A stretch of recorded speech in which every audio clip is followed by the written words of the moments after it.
Bran Stark felt the winds of the north biting into his cheeks as he came awake, not in his body but in the realm of the weirwood visions. His breath fogged and swirled like pale ghosts in the crisp air of his borrowed senses. He could see everything at once, or so it felt: the wide, windswept forests beyond the wall, the lich-white expanse of frozen plains, the sunless shadows stirring in the corners of winter's dominion. Overhead, the sky glimmered with the faintest hint of silver moonlight. But Bran did not feel like a boy of flesh and blood in that moment. He was more the swirling presence of a mind connected to roots that ran deep as the bones of the earth. He drifted through those ancient branches, tapping a consciousness that was only half his own. Sometimes he felt as if his soul were a tapestry woven from countless threads, his old self from Winterfell, the lonely boy who had climbed walls and towers, the ward he had become to the three-eyed raven, and the knowledge gleaned from the children of the forest, those small, ageless beings who had once shaped the destiny of men more than the realm of men cared to remember. He glimpsed the reflection of a future that set his heart pounding. In that reflection, Har Home was bathed in an otherworldly glow, flickers of pale, cold fire dancing between the old huts and broken shelters. Living men had gathered there by the thousands, scrabbling together what meager living they could in the bleakness beyond the wall.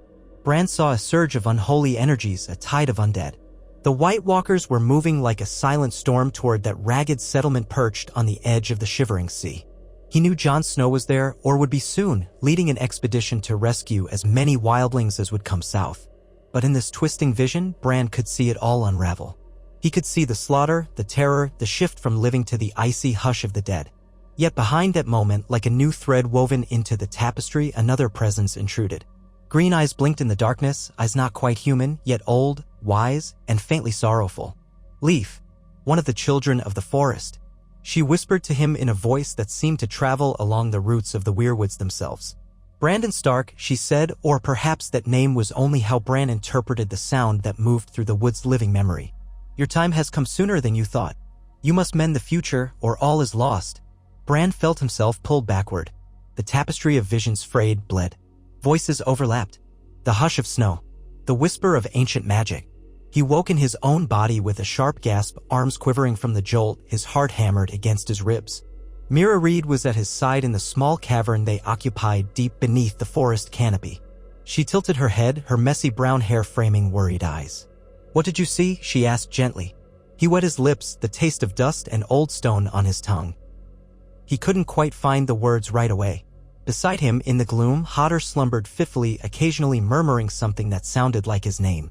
Jojen was gone, lost on their journey north, and the three-eyed raven, once Brynden Rivers, had also left Bran to navigate this path on his own after imparting the last dregs of knowledge that lingered in his mind. But the children who remained behind, most notably Leaf, had told Bran that his training was incomplete, that he had more to learn if he was to stand against the darkness. They knew time itself was unraveling faster than anticipated. "I saw Har Home," Bran said at last. His voice was quiet and shaky, still teetering between boyishness and something colder, older. "I saw death coming." Mira's brow creased with concern. "You saw it before. Jon was going there to rescue the wildlings, right?" Bran nodded. "Yes, but the White Walkers are moving sooner. Or maybe I'm seeing a moment that's yet to happen, or maybe it's already happening. I can't be sure. But Leaf spoke to me through the roots. She said, I have to mend the future. She said it's time, sooner than we thought." Her gloved hand found his. "Then we must do what we can. Where do we start?" Bran closed his eyes, inhaling slowly. He sensed the ancient trunk of the weirwood that formed the heart of the cave system. The presence of Leaf and the others was near. He felt it in the way the hairs on his arms rose. Everything in him was alert to the magic humming in the air. "We start by going deeper. By speaking to the children as a whole. We gather them. We do what the Raven wanted. He opened his eyes. We try to help Jon and the free folk at Har Home before it's too late." "All the way there?" Mira sounded breathless. The notion of traveling so far north again, out from under what little protection the cave offered, was daunting. But her voice also held resolve. Bran pulled the furs closer around his shoulders and tried to push aside the ache in his legs that would never truly leave. "I don't know if I must physically go there, but I need to reach out to do something. The wards around the cave keep us hidden, keep them from finding us. But if I can use that power, if we can shape it, stretch it, maybe Har Home can be saved. Maybe we can keep the White Walkers from overwhelming it." Mira squeezed his hand. "Then let's do it. We have no other choice."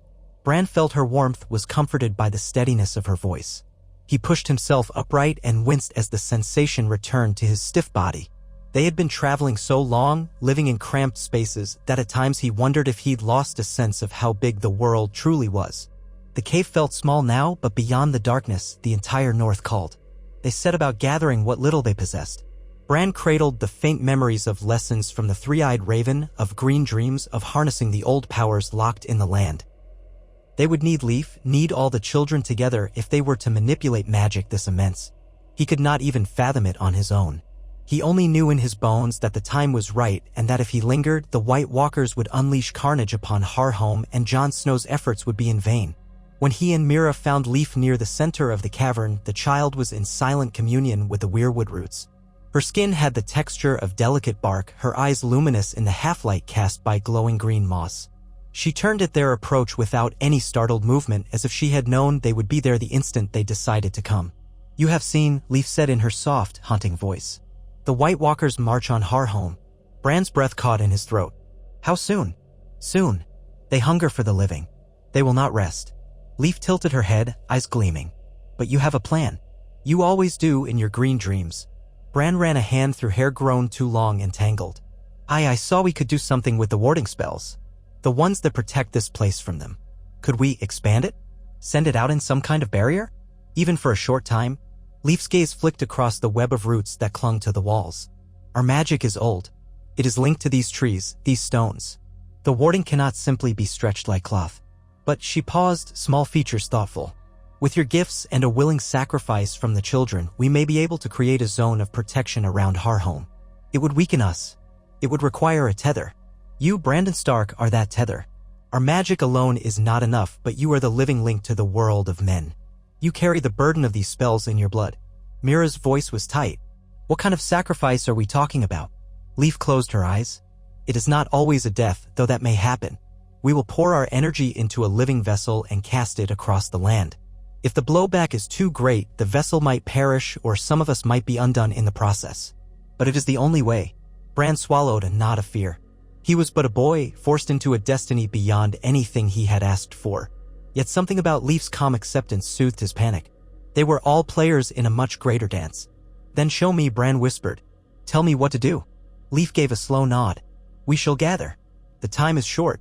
That gathering began in the depths of the Weirwood Cave, where ancient children emerged from hidden crannies, from pockets of the cavern that Bran hadn't even known existed. Their presence made the hairs on his neck rise, and yet he felt no malice. They were small but stately in their way, as if carved from living wood, their eyes glowing with centuries of knowledge. And as Leaf guided them, they formed a circle around Bran, around the living roots that snaked upward toward the surface. With every slight tilt of a child's head, with every phrase in their soft, chiming speech, Bran felt the power mount. He reached inward, letting the green essence flow through him. Memories flickered of climbing the walls of Winterfell, of watching his father sharpen ice in the courtyard, of Hodder carrying him through the snow, of crossing the wall. Each memory fueled a sense of identity, grounding him in the present. The magic of the children, by contrast, was older than the oldest memory. He felt it swirl around him like a swirling cloak of leaves in autumn. Leaf pressed a small hand to Bran's shoulder. "We must focus on the place you wish to protect. Visualize Harhome. Breathe it in with all your senses. Then, through you, we shall anchor the wards." Bran nodded. He shut his eyes. Immediately, the mosaic of his visions shimmered into view. He recalled glimpses of Harhome from his dream, the ramshackle huts, the sheer cliff rising to the west, the rocky beach sloping down to the sea that was cold as death. The wind smelled of salt and decay, the sky leaden with thick clouds. Countless refugees of the free folk were clustering there, men, women, and children, all battered by a lifetime in the harsh lands beyond the wall. He saw Jon Snow's face, stern yet compassionate, as he tried to organize an evacuation. Tormund Giantsbane, a towering red-bearded presence, barking orders to his fellow wildlings. He saw boats, few and rickety, not nearly enough for all. Some wildlings still refused to trust crows or kneel. The tension was thick enough to taste. And overshadowing them all, the specter of death to the north, the crack of ice beneath an army of whites, the White Walkers scanning the settlement with eyes colder than the void. Bran opened himself to that vision. A faint humming filled the circle. Leaf's hand on his shoulder warmed like a brand. Then the voices of the children rose, a gentle, melodic chanting, weaving under and over the hush. He felt something ancient stir in the air. The wards of the weirwood cave flickered in the darkness, a faint glow seeping from the roots into the stony walls as though the entire earth was exhaling slow-burning magic. Bran felt his spirit stretch. It was unlike the times he had warged into hotter or touched the minds of ravens. This was something else, something infinitely older. His body remained on the cave floor, yet his mind extended across the leagues like a tendril of living weirwood. He soared over icy mountains, across winding rivers locked in frost, glimpsing stray mammoths and wandering giants in the distance.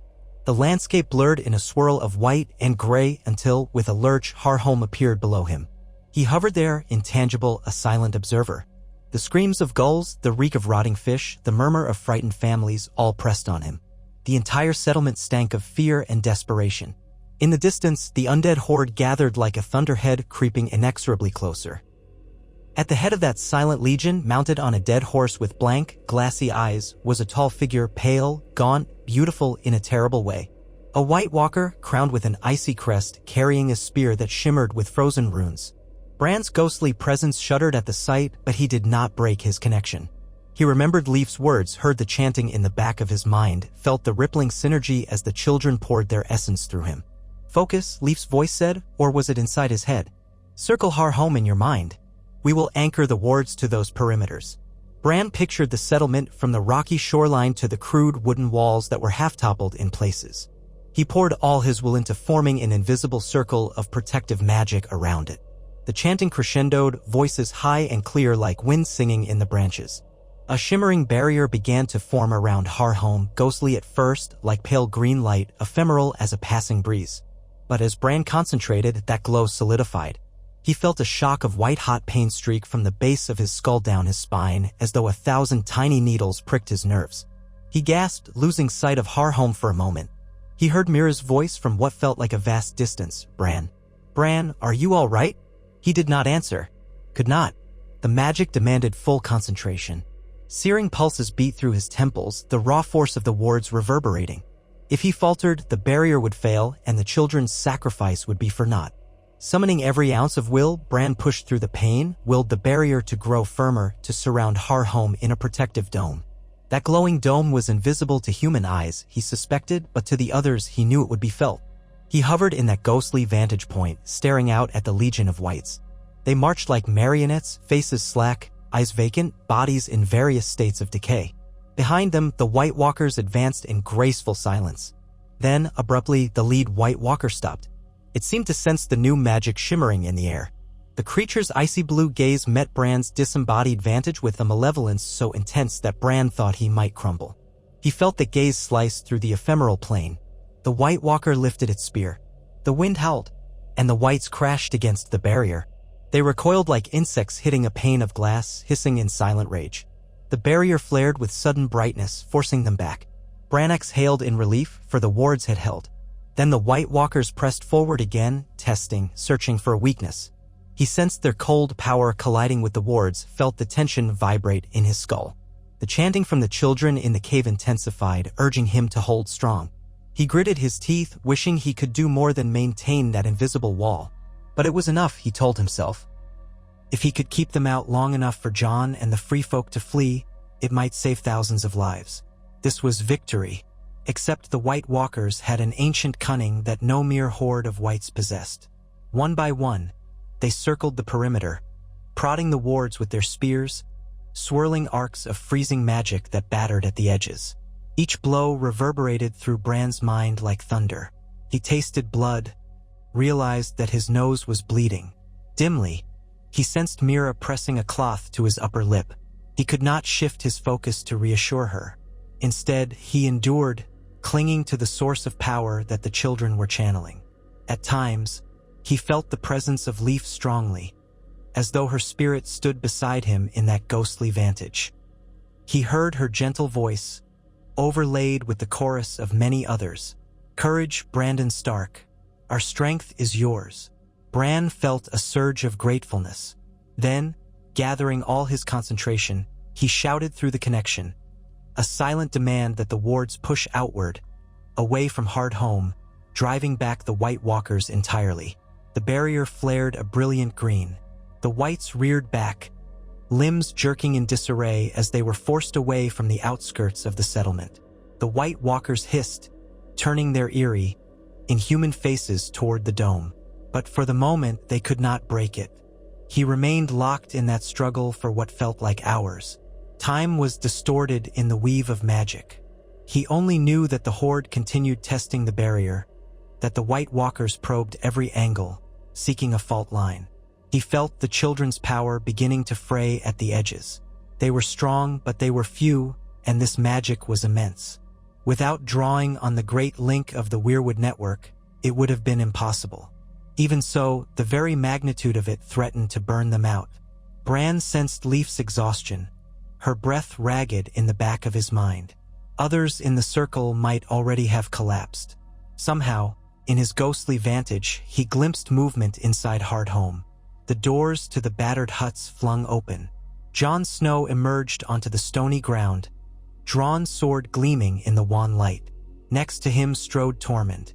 Men, women, and children halted, stunned by the sight of the silent battle raging beyond their settlement. They could see the Whites howling on an invisible boundary, twisting and snapping like a pack of starved wolves. But that boundary held. The wildlings rushed to load what they could onto the pitiful few boats. Jon roared instructions, voice lost in the gale, but Bran could imagine the words, "Get everyone on board! Move! Move!" With the Whites temporarily hindered, more of the living had time to flee. Yet Bran knew the barrier would not last forever.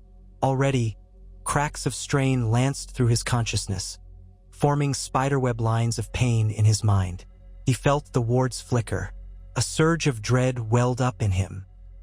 If he collapsed now, every White would pour in, unstoppable. They had to hold on just a little longer, enough for Jon to save as many as possible. Bran mustered his reserves, ignoring the white-hot agony in his skull. He spoke into the Weirwood network, guiding the flow of magic. The children's chants wove around him in support of harmony. They would hold. They had to. He watched men and women scramble into the small skiffs, heard the terrified wails of children parted from parents, the curses of then warriors who eyed the black waters warily. A few refused to yield, shouting that they would fight the dead themselves. But Tormund barked an order, and a group of wildlings forcibly herded the stragglers onto boats. Each passing moment saw more living souls drift away from the doomed shore. More boats came from the horizon as well, bearing the black-clad figures of the Night's Watch. Sails flapped in the wind, and more men waded onto the beach, urging wildlings aboard. The collaboration between Crow and Free Folk was uneasy but fueled by desperation. Bran yearned to do more than simply watch. But he was pinned in place by the wards, tethered to that intangible dome by the circle of chanting children. Every second was a pitched battle of will against the deadly cold creeping in from the White Walkers who hammered at the barrier in waves of silent malice. He saw one White Walker brandish its spear, saw arcs of frost swirl around the tip. With slow, measured steps, the creature approached the barrier, pressed its weapon forward. A high, shrill sound seared Bran's senses like metal scraping on bone. The dome rippled. The wards flickered, dimmed, and flared again. Bran bit his lip so hard he drew blood. Leaf's voice whispered, "They are too strong. The time is short. We must withdraw soon or the wards will collapse." A wave of panic rose in Bran. He recognized the truth of her words. The old magic was not limitless. They might hold minutes longer, not hours. He saw Mo. Wildlings still on the shore, still frantically piling into overcrowded boats. If the wards failed before they got away. He forced that thought aside and poured everything he had left into reinforcing the barrier. The flicker steadied, and again the Whites shrieked and stumbled back. Jon Snow looked from the battered dome of invisible magic to the White Walkers beyond.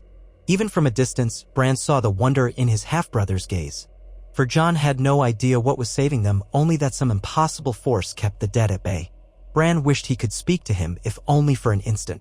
He was proud of Jon for all the ways they had parted at Winterfell, for all the times they had barely known each other. He took a shaky breath, sustaining the words despite the crippling pain in his mind. All at once, an enormous cracking sound tore through the air. Bran felt something splinter inside him, as if the roots linking him to the Weirwood network had snapped. His vision went white. The barrier flickered violently, warping as the White Walkers found a new angle to assault it. He could feel the children crying out, their voices losing unity. Leaf's presence faded in and out like a dying candle. The wards began to shrink, contracting around Hardhome's center. The first row of huts was engulfed by savage cold. The Whites surged into that gap, crawling over splintered timber like insects. Now, Brandon Stark. Leaf's voice rang with final urgency. You must end it now or be consumed. End it, Bran thought feverishly. But how? He glimpsed the chaos on the ground. The whites had penetrated the northern edge of Har Home, but the majority of the free folk seemed to have boarded the boats or were close to doing so. He had done most of what was needed, though not all. He had to buy them a final minute or two. Though every nerve in his body screamed, Bran forced a final surge of power into the wards. He poured out everything. He felt the children at the brink. Then, with what remained of their united might, he collapsed the barrier inward, tight around a smaller circle containing the last refugees. Those few final stragglers sprinted across the rocky ground, ducking into boats that shoved off with frantic paddling. The whites closed in, piling against the barrier. For a moment, the living on the inside and the dead on the outside were face to face, separated only by a shimmering field of greenish light. In that awful hush, time slowed. Bran felt the White Walker's gaze pierce him again, cold and bitter with hatred. Then he let the wards burst outward in a final wave. In a flash, the dome exploded outward. The wave of magic incinerated the front line of whites, turning them to ash. White Walkers flinched, recoiling, but their ancient power shielded them from total destruction. Bran sensed them weaving their own magic in a reflexive shield of ice. The two forces clashed in a deafening roar. Then, as quickly as it came, the wave dispersed. The wards collapsed completely. Bran was flung back into his physical body. He gasped and collapsed onto the cavern floor, his body drenched in cold sweat, his limbs seizing. Pain thundered through him. He heard Mira calling his name, felt her lift his head, patting his cheek. Darkness teased the edges of his vision. Leaf's small form knelt on his other side, pressing her hand to his chest. The chanting of the other children had gone silent. Bran, Mira repeated. Bran, are you alive? He managed a weak nod. I kept them out long enough, his speech slurred. He could taste blood in his mouth. The cave spun around him. Leaf let out a brittle breath of relief. You did well, Brandon Stark. Many survived who would not have. The White Walkers will be slowed. Bran couldn't help but think that the White Walkers were only slowed, not stopped. But relief and exhaustion washed over him. He had done it. He had held back the tide long enough for most of the free folk and Jon Snow to escape. He took a shuddering breath and Mira gently brushed damp hair off his forehead. That was when he realized several of the children lay prone on the cavern floor, motionless, their chests still. Leaf's eyes brimmed with tears. They had given more than just magic to fuel that barrier. Some had given their lives. Leaf whispered to them in her own language, then bowed her head. Their sacrifice will be remembered, she said, voice low. We have done what we must. Bran closed his eyes. The last thing he felt before unconsciousness claimed him was Leaf's hand on his brow, a comforting presence in the enveloping darkness. When Bran woke again, it felt like days had passed. His limbs felt as though they weighed 1,000 pounds each and his mind was thick with fog. He blinked blearily, heart racing for a moment as he did not recognize his surroundings. Then it came back to him, the cave, the attempt to ward Har Home, the near-fatal explosion of magic. Soft torchlight flickered on damp walls. Mira was at his side, dozing lightly. Hodder was curled in a corner, snoring in a low rumble. He tried to sit up, but a wave of dizziness forced him to lie back. The intangible ache behind his eyes throbbed. He ran a trembling hand through his hair. Eventually, Mira stirred, as if sensing he was awake. She rubbed her eyes, then leaned forward. Bran, you're back. She managed a small smile. How do you feel? Like I was trampled by 1,000 whites. His voice cracked from disuse. She handed him a water skin. The water was crisp and cold, and he drank greedily. A fresh wave of dizziness followed, but it subsided more quickly this time. What happened? He whispered. How long? Almost 2 full days, Mira said. You collapsed right after the wards broke. The children tended to you, Leaf most of all, but you wouldn't wake. I was so worried. Bran let his gaze drift across the cavern. The bodies of the fallen children were gone, presumably laid to rest in the ways their people observed. And the White Walkers? Mira shook her head. Leaf says Har Home was ravaged by the whites eventually, but not before most of the wildlings escaped. Thousands made it out. Jon Snow and Tormund among them, word has it. The Walkers claimed the settlement in the end, but they did not get the living who fled. He breathed a ragged sigh. Guilt gnawed at him for not saving Har Home entirely, but relief dominated. He had preserved so many lives. That had to be enough. And Leaf. Still here, but many of her kin died. She's upset, but she insists it was worth it. She wants to speak with you as soon as you're able. He nodded. Sleep tugged at him once more, but he forced himself to stay awake. Help me sit up. With Mira's help, he managed to prop himself against the rocky wall. The pain in his legs was a dull, ever-present ache, but no worse than usual. The real strain had been on his mind. After a short while, Leaf appeared, moving with silent grace. She knelt before Bran, and for a moment, neither spoke. Her face held a solemn tranquility. "You have returned to us, Brandon Stark." He nodded. "Thanks to you and your people. I'm sorry for those who were lost." She inclined her head in acknowledgement. "We too grieve, but do not shoulder the sorrow alone. They believed in your cause.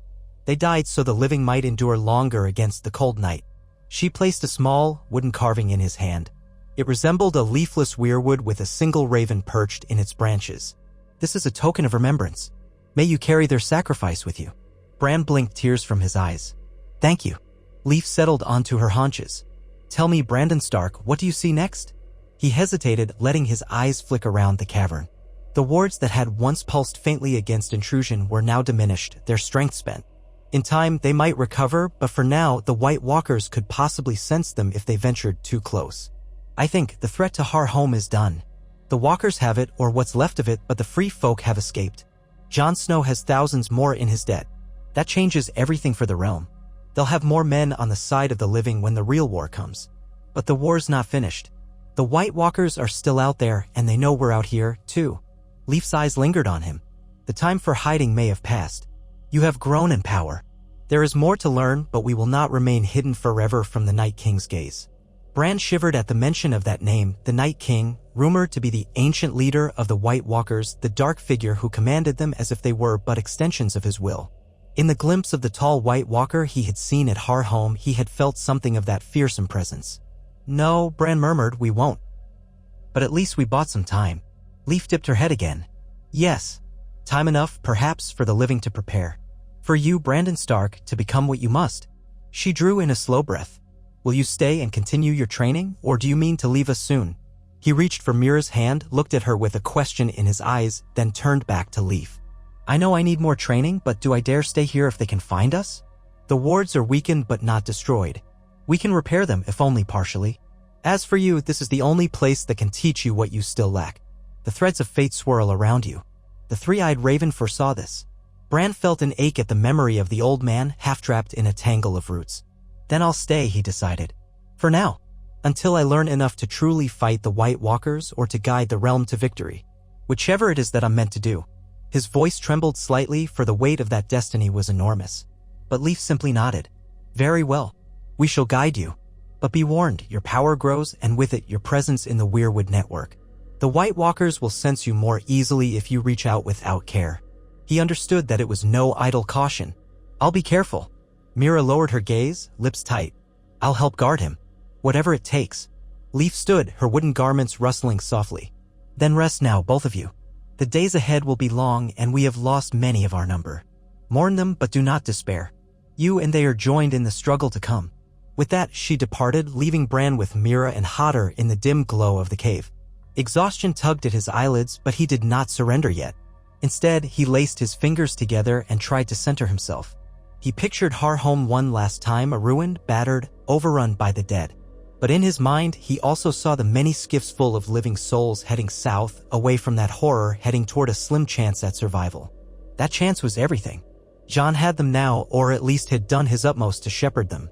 The living forces were stronger because of what had happened. But a small voice in Bran's mind whispered, "This is only the beginning. The real war will come soon enough." With that thought, he finally let sleep reclaim him. When next Bran dreamed, he walked the night corridors of Winterfell, but the castle was not as he remembered. An endless winter encrusted the walls, turning every stone into a frozen hush. He heard the echo of voices from the Great Hall, but he found it empty except for a single dire wolf, gray fur streaked with white, golden eyes filled with sorrow. The dire wolf let out a mournful howl that reverberated, turning into swirling shadows that coalesced into the shape of his father, Ned Stark. But that shape dissolved as Bran moved closer, scattering like leaves in a winter gale. He turned a corner, found himself at the base of a broken tower, the tower he had once climbed before Jaime Lannister had pushed him. At its summit, the Red Keep was superimposed, the shapes of dragons overhead. All was confusion, memory upon memory. He sensed the presence of the White Walkers creeping into the dream, an icy wind that prowled the edges of his consciousness, searching for him. Fear fluttered in his chest, and he tried to push them away. A raven caught. Bran lifted his gaze to see a three-eyed raven perched on a windowsill watching him with an intent look. The raven spread its wings and launched into the air. Bran followed, drifting in the intangible dream. The raven led him outside Winterfell's walls, across a landscape that shifted between the north and somewhere else, a place of swirling snow and black rock. There, in the distance, rose a shape of petrified weirwood, immense, twisted, half-buried in ice. At the base of that ancient trunk stood Leaf, turning to beckon him. She gestured to the weirwood, to the swirling runes etched into its bark. Bran reached out. The moment he touched the bark, the dream dissolved in a cascade of white. He woke with a gasp, heart pounding. Mira still slept and Hodder snored, but Leaf stood in the cavern's entrance, faintly illuminated by green moss light, as if waiting for him. He realized it was no coincidence. He gently extricated himself from his bedding, careful not to disturb Mira, though he suspected she was a light sleeper and would rouse if there was real danger. Then, with slight effort, he dragged himself closer to Leaf, who knelt and offered her small arms to help guide him to a quieter nook of the cave, closer to the weirwood heart. The air crackled with energy, though far weaker than during the Har home warding. "I saw you in my dream," Bran said softly, in front of a petrified weirwood. "You beckon me. What does it mean?" Leaf's greenish-brown eyes searched his. "The weirwood you saw is very old, older even than the one in this cave. It rests in a secret place of the forest, a place nearly forgotten. Once it was a seat of our power. Now it is a husk. But in that husk lingers potent magic. If you can commune with it, you may gain deeper control of your abilities. Perhaps a new kind of vision. But it will be dangerous." Bran swallowed. "Dangerous how?" "The same reason we parted from that place centuries ago. The energies there attract the others.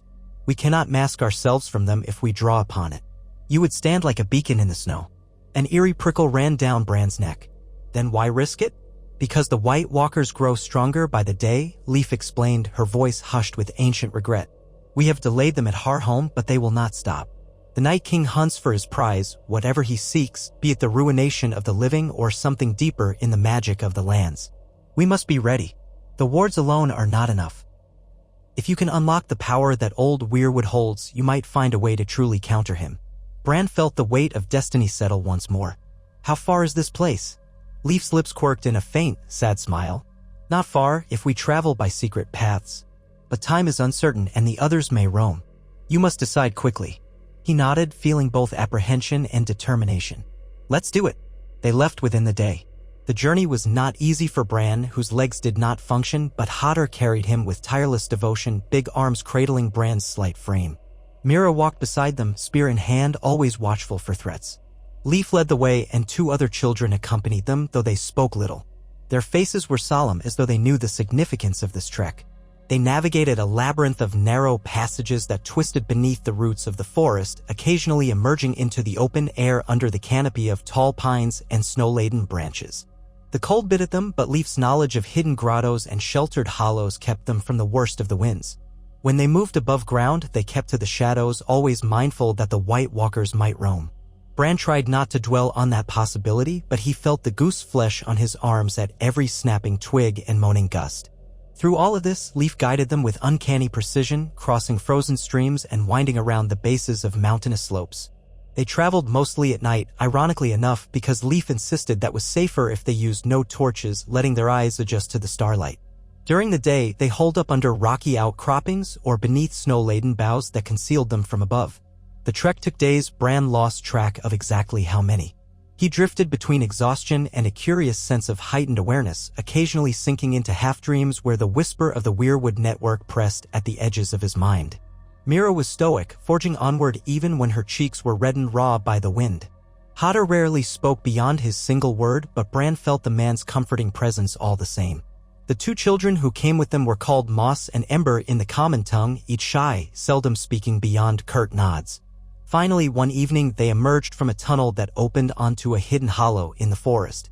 The walls of stone rose around them in a natural enclosure, forming a bowl-shaped valley. Snow drifted in lazy spirals from above. In the center stood a colossal weirwood stump, cracked and petrified, its trunk half-collapsed, branches long since rotted away.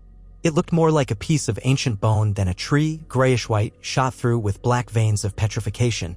Yet Bran could sense its power even from the entrance. It tugged at him as though a magnet drew iron filings, pulling him closer. Leaf paused, turning to the group. "We are here." Her voice held reverence.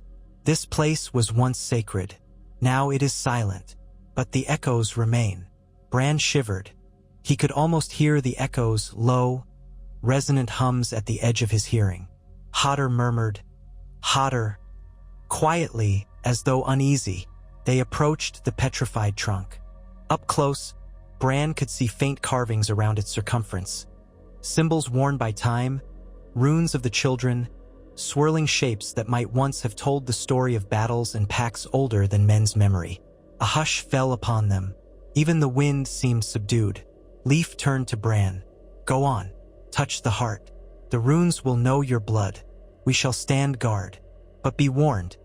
Once you reach out in this place, the Night King may sense you. The wards of the world are thin here. Your vision will be strong, but so will his. Bran's mouth felt dry. He nodded, wordless. Mira gave his hand a squeeze, eyes filled with concern but also trust. Carefully, Hotter set Bran down near the base of the trunk, so Bran could reach out with his hand. The wood felt cold, smoother than he expected, like polished stone. He closed his eyes and breathed in, summoning the memory of the magic he had wielded at Hardhome. But here it felt different, less like a raw rush of power, more like a deep well whose bottom he could not see. He dared to dip into it, let his mind slip into the currents of time and memory that swirled around the ancient tree. He became weightless, drifting into a tapestry of visions. He saw the children of the forest in ages past, dancing around this trunk when it was alive and full, its red leaves shimmering in an autumn sun. He saw men with bronze swords forging alliances or waging war. Blood splashed the roots. The runes glowed, capturing that essence. Then time flew in a blur, centuries passing as the trunk withered and petrified. He saw the long night of legend, the others marching across the land. He saw a hero crowned in the swirl of steel and dragonglass, forging a last stand with the children. Then, abruptly, he was ripped forward to the present. EHOV, aired above the current day, seeing not just this hollow but the entire region. He saw the White Walkers like cold beacons among the swirling snow.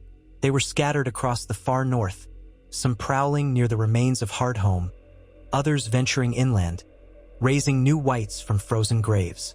But one presence dwarfed the rest, a vortex of cold. The Night King. Bran felt that presence brush against his mind, prying. He yanked back, but it was too late.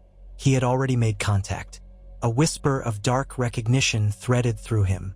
The Night King was aware. A swirl of images. The Night King seated on an icy throne in a gloom so deep it seemed to devour all warmth. Frost spiraled from his outstretched hand, forging a spear from living ice. His eyes, that glacial blue, bored into Bran's vantage, as though the barrier of distance and magic was meaningless. A sense of malignant curiosity radiated from the creature. Then, in a flash, the ice storm parted, revealing a great army, tens of thousands strong. The dead marched at the Night King's command. Bran sensed that the ephemeral shield around him was no match for such fury if unleashed. He tried to flee that vision, reorient himself. Then he found himself in another memory. A swirl of silver hair, a woman long ago, tears on her cheeks. A swirl of winter rose, burying that memory. He saw fleeting glimpses of other shapes, people he recognized, Arya, Sansa, Rickon, each face flickering in and out. Then he was pulled to the crypts of Winterfell, where shadows coalesced around statues of the old kings in the north. The stony eyes of each statue glowed faintly, as if alive. Something about that image held a key. Then it was gone, replaced by swirling darkness. He slammed back into his body with a gasp. Pain lanced through his shoulders. He realized he had fallen sideways, pressed against the petrified wood. Mira and Hotter were by his side at once, lifting him upright. Leaf's voice asked, "Brandon Stark, what did you see?" He fought to control his breathing. The Night King knows I'm here." He turned wide eyes to Leaf. "He's raising an army, and I saw glimpses of Winterfell's crypts, as if they hold something. I don't know what it means, but the Night King, he felt me. I'm sure of it." Leaf's expression was grave. Then we must go, and quickly. If he knows you are here, he may come for you. This place is no longer safe. Bran's head spun. But we came all this way for answers. Did I get them? What did you learn? Leaf pressed. What was revealed to you? Bran tried to recall the swirl of images, but they were already slipping away like half-forgotten dreams. The crypts of Winterfell. I keep seeing them.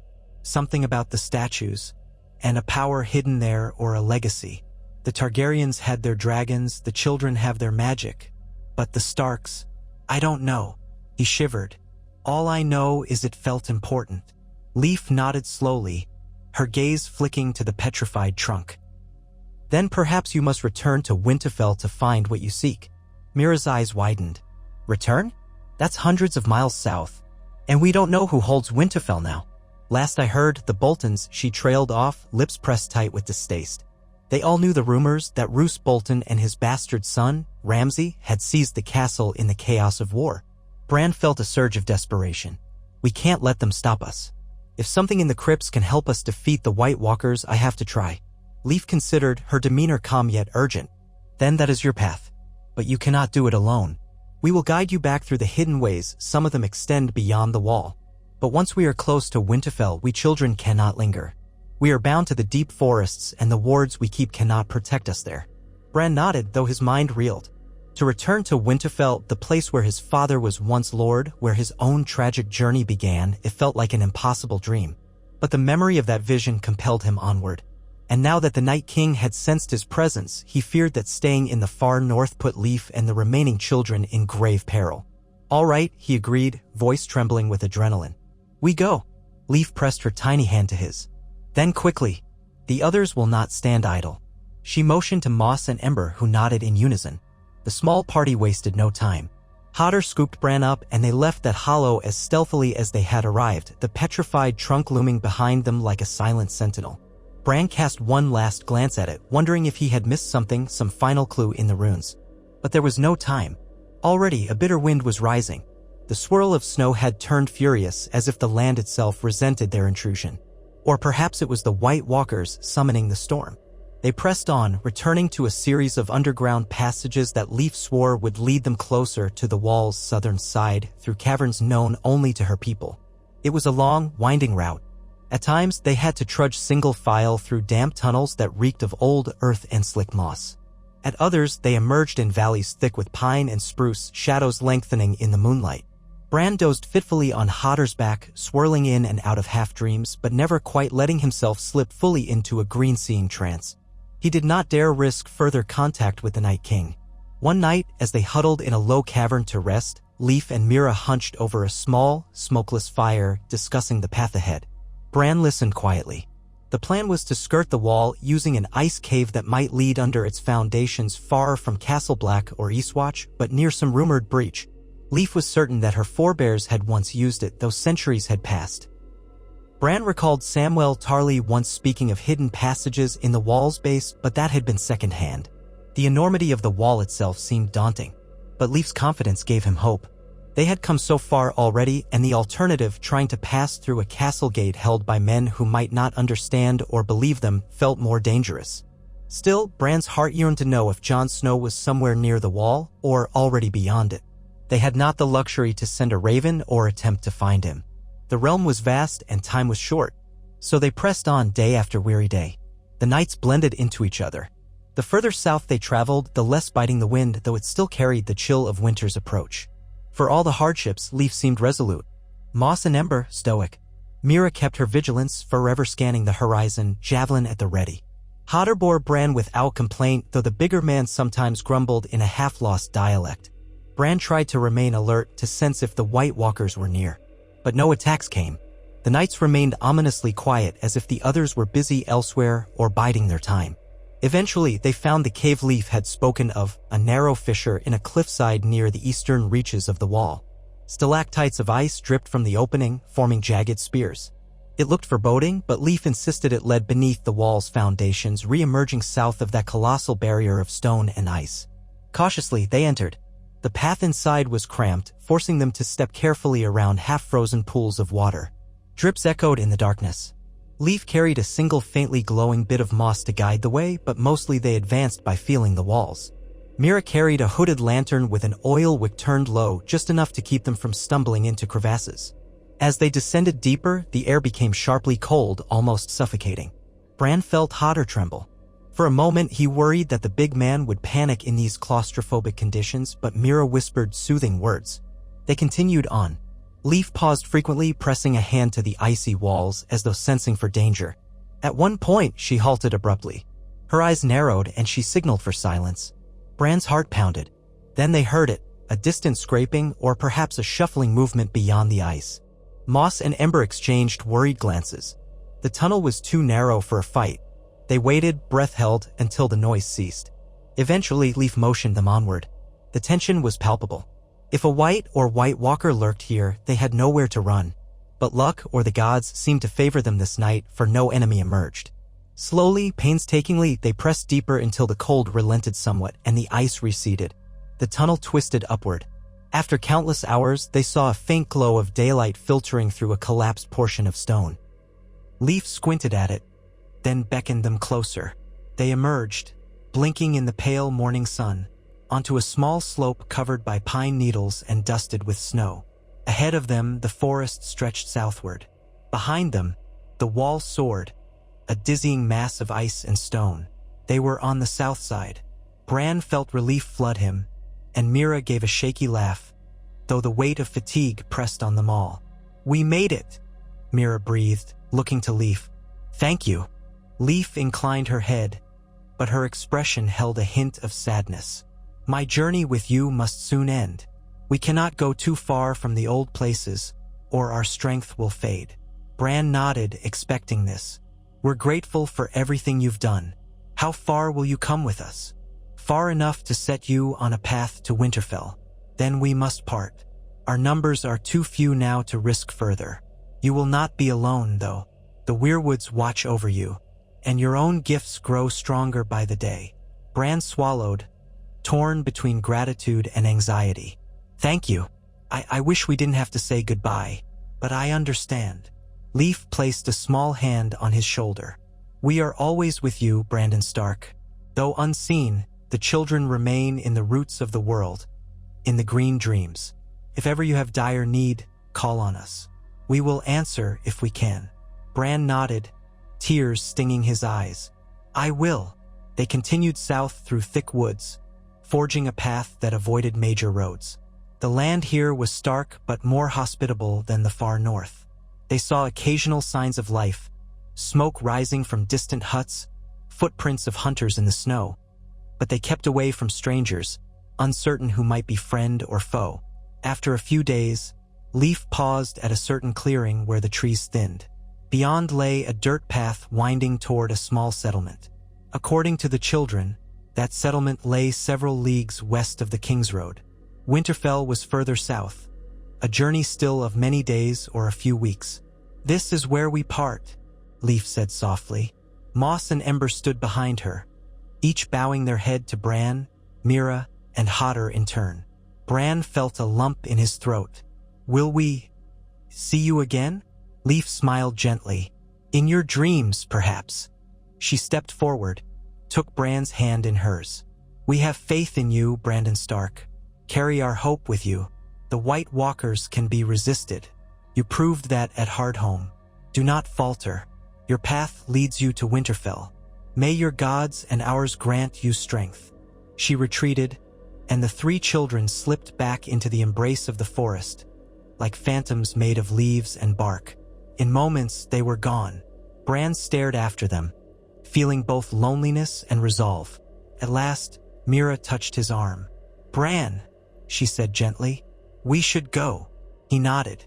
Hodder lifted Bran again, and they followed the dirt path in the direction Leaf had indicated. They traveled quietly, hearts heavy with the new responsibility. The journey's next leg would be dangerous. Bolton men might roam these lands. Anyone could be an enemy. But Bran clung to the vision that had guided them south, the crypts beneath Winterfell, an ancient secret that might hold the key to defeating the White Walkers once and for all. They pressed on, day by day, forging deeper into the North's inhabited lands. The snow eased at times, revealing patches of dead grass, though the air remained chilly. They avoided the main roads, stealing around farmsteads at night, scrounging for what little supplies they could find without drawing attention. Mira caught rabbits when she could, using her skill with the spear and traps. Bran, for his part, tried to keep his green sight in check, lest the Night King latch onto him again. Yet in the quiet moments of rest, Bran glimpsed faint flickers. He dreamed of wolves prowling the outskirts of Winterfell's walls, of whites shambling in the far distance, of crows perched on broken ramparts. He tasted the tension in the air. War was everywhere, not just with the others. Men warred with men, houses contending for the Iron Throne. But the greatest threat of all loomed in the deep cold, and they were nearly blind to it. Once, in the hush of night, Bran reached out to see if he could sense Jon Snow's presence. He found only vague impressions, a cluster of black-clad men in a fortress of gloom and cold. He thought perhaps Jon was in Castle Black, but he could not be certain. The images were scattered, as though the god there was weakened by strife. He wondered if Jon had already departed south with the wildlings, or if some new trouble had ensnared him. Without more training, more focus, Bran could not say. But he prayed Jon still lived and that his warning might have reached the leaders of the realm. Weary day followed weary night, until at last they stood within sight of Winterfell's old watchtowers, glimpsed from a rise in the rolling terrain. Bran's heart lurched at the sight. It was home. Yet the sight was jarring. Parts of the walls had been rebuilt after being put to the torch. He saw the thick banners of House Bolton drooping in the cold air. Mira's face hardened. So they do hold it. Bran nodded, swallowing fear. We can't just ride up to the gates. But we need to get into the crypts. How? Mira asked. Bran closed his eyes, recalling the labyrinth of passages and tunnels beneath the castle. He'd roamed them as a child, though some were now collapsed or blocked. There might be an entrance from outside, he said quietly, near the old collapsed section of the wall. My father once mentioned smugglers' tunnels, or at least rumored passages. If we can find one that leads to the crypts, we can slip in. A daunting plan, but they had few choices. By day, Bolton patrols might spot them. So they waited until nightfall, hiding among skeletal trees. Then, under the cover of darkness, they crept closer to the castle's perimeter. The walls loomed ominously, lit by torches spaced at intervals. They saw men on the ramparts. Hounds barked somewhere in the distance. Bran directed them around the southern side, where a portion of the walls had once been shattered during the Ironborn occupation. It had since been repaired, but the ground might still hold hidden cracks. They searched carefully along the base, stepping over rubble and frozen patches of earth. Mira tested the ground with her spear, hoping to find a hollow spot. At last, near a half-buried foundation stone, they discovered a narrow fissure that seemed to open into darkness beneath the fortress. The gap was small, but with some effort, they might widen it enough to squeeze through. They worked quietly, using a small dagger to pry loose stones. Each scrape echoed in Bran's ears, but the night was windy, and it masked their noise. Hodder grunted softly, anxiety plain in his eyes. After what felt like an eternity, they cleared enough space. Mira slid in first, lantern unlit to avoid detection. A moment later, she called back softly. It opens into a passage. Come on. Hodder carefully maneuvered Bran through, then squeezed in himself. The air inside smelled of damp earth and old rot. They crawled for several yards before the passage widened into a low corridor. The floor was uneven, strewn with debris. Mira crouched, guiding them slowly forward in pitch darkness. She dared not light the lantern unless they were certain they were out of sight of any guards. They advanced in near silence, the only sound their ragged breathing.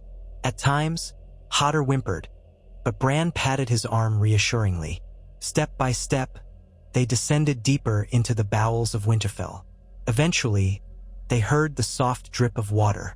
Bran smelled the musty odor of old stone walls, recognized it from his childhood explorations. His heart pounded. He was back, not as the boy who climbed towers, but as a cripple-turned mystic, carrying a burden far heavier than any child should bear. If the Boltons found him, they would likely kill him or use him as a pawn. But the crypts called, and he knew he had to answer. At a bend, Mira finally risked lighting the lantern, shielding its glow with her hand. The flickering light revealed an arched corridor of stone, with cobwebs hanging from the ceiling. In one direction, the corridor sloped upward, likely leading into the main castle. The other direction descended. Bran gestured that way. They moved quietly, the corridor growing colder and damper with each step down. The crypts. Bran felt an eerie familiarity, recalling how he had once come here with Rickon in search of Ned's bones. Torch brackets along the walls were empty, rusted. The silence was oppressive. At last, they emerged into a larger chamber lined with stone pillars. The shapes of old Stark kings and lords loomed in the darkness, each statue seated with a stone direwolf at its feet. Bran's breathing hitched. He recognized the statues from memory. The crypt guardians, each holding a sword across its lap. But many of those swords had rusted away, leaving the stone figures seemingly unarmed. They were alone in the gloom. The only sound was the faint drip of water and their own breaths. Mira turned slowly, shining the lantern's weak light on the rows of ancient tombs. "We're here," she whispered, her voice echoing. Bran could feel something stirring in his chest, a resonance with these old bones, these old spirits. The crypts were said to be the resting place of all the Stark lords, going back generations.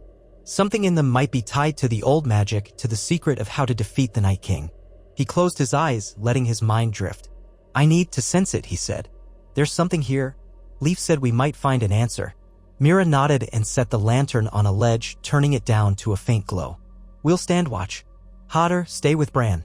"Hodder," said the big man, stepping behind Bran protectively. Bran slowed his breathing, reached out with that green-seeing sense. The crypts felt more alive than he expected, humming with echoes of the past. If the weirwood trees were the eyes of the old gods, then these crypts were the memory of House Stark. The stone statues seemed to shift in the lantern's flicker as if they moved in the corner of his vision. But it was not literal movement, it was something deeper, intangible. A wave of cold washed over him. He suddenly felt as though he stood among the statues, not physically but in spirit. Their eyes turned to him, each carved face austere, silent, demanding. Bran heard a distant voice whisper, though he could not place its source, "The dead keep their secrets." "What do you seek?" Bran swallowed. "A way to stop the White Walkers," he whispered into the darkness. "I saw a vision that said the crypts might hold something." The silence stretched. Then, gradually, one statue's eyes seemed to gleam, the statue of a Stark lord so ancient his name was lost. The gleam was ephemeral. Yet Bran followed it like a beacon, drifting deeper into the crypt, passing tombs of old lords and ladies. Mira followed behind with the lantern, footsteps echoing. They walked until they reached a vault sealed by a massive stone door. It looked centuries old, locked with heavy iron that had rusted. Bran had never known of a sealed vault so far back in the crypts. He felt the hair on his neck rise. "Mira, help me. There's something in there." She examined the door, biting her lip. It looked sealed from the outside. "The iron bars are rusted, but it won't be easy to break." "Let me try." She handed the lantern to Hodder, then used the butt of her spear to pry at the iron. The corroded metal flaked, but the main bar held. With careful leverage, she wiggled it, working it loose. Each squeal of metal against stone made Bran cringe, fearing they might alert any guard above. But the sound was muffled by layers of thick walls. At last, with a sharp snap, the bar gave way. The door hung loosely now. Mira and Hodder pushed, grunting with effort, until the door cracked open enough for them to squeeze through. A stale gust of air wafted out, carrying the scent of ancient dust and something else, something faintly metallic and sharp. Inside was a small chamber no more than 10 feet across.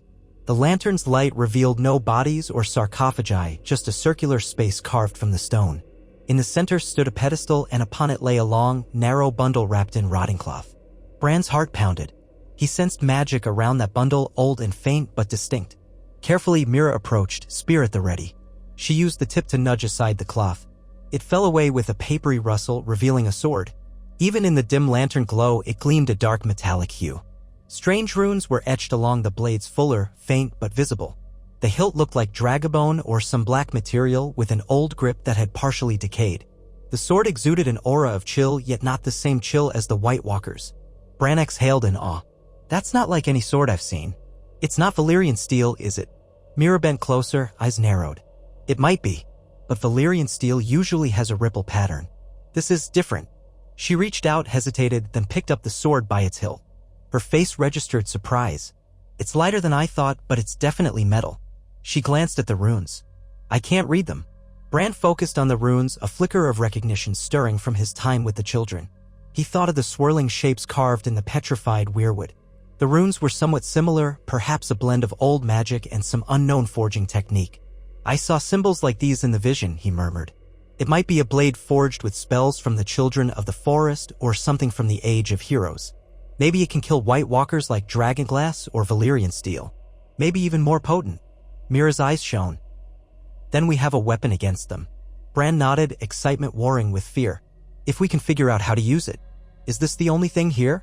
They checked the rest of the chamber but found nothing else save dusty walls. The sword, it seemed, was the artifact sealed away. Perhaps the ancient Stark lords had known its significance, preserving it in secret. The dryness in Bran's mouth intensified. A hidden relic lost for centuries, now discovered on the eve of the White Walker's return. It felt like destiny. Hotter said softly, as if in agreement. Mira clutched the sword, turning to Bran. We have it. Now we need to get out of here. If the Boltons find us, she trailed off, unwilling to imagine the consequences. Bran nodded. We need to slip away back into the forest. Then maybe head for the wall, try to find Jon Snow or whoever will listen. We can't face the White Walkers alone. But this sword could be a rallying cry. Proof that the old tales might hold the key. They exited the small chamber, sealing the door behind them as best they could. The ancient sword was carefully wrapped in the remaining cloth and slung over Mira's shoulder. Bran's heart pounded with urgency. Now that they had their prize, they needed to escape. Each step back through the crypts felt fraught with tension, as if unseen eyes watched. They reached the corridor where they had entered. Mira extinguished the lantern, for they would not risk the light near the surface. Darkness closed in. They navigated by memory, a slow crawl. At last, they found the tunnel that had led them in, the faintest draft of fresh air guiding them. Just as they prepared to crawl out, torches flared on the other side, casting flickering light into the passage. Bran's stomach lurched. Voices echoed, rough and low. Over here, a man said, sounding bored. Must be rats in the walls again. Mira froze, holding a hand to signal silence. They crouched in the darkness. Hodder's breathing came in shallow gasps. Bran listened, heart thumping wildly. If the guards discovered the tunnel now, they'd be trapped. One guard spoke again. Bloody big rats, it sounded like. My coins on a stray dog. This place is riddled with holes. Another voice grunted. The torches danced as though they were searching the walls. Bran heard footsteps drawing closer. Mira pressed her back to the tunnel wall, body taut as a bowstring, spear clutched. If they came in, she would fight, but the odds were dire. 2 guards, likely armed, might be more.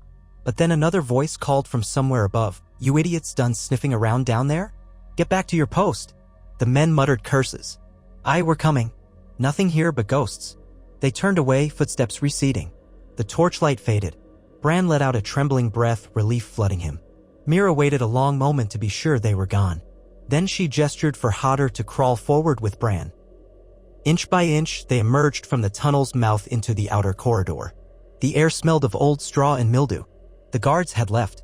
By some miracle, they were alone. They backtracked the way they came, guided by faint starlight shining through the fissure. Outside, the wind had picked up, a blessing that might mask their escape. They squeezed out into the open air, hearts hammering.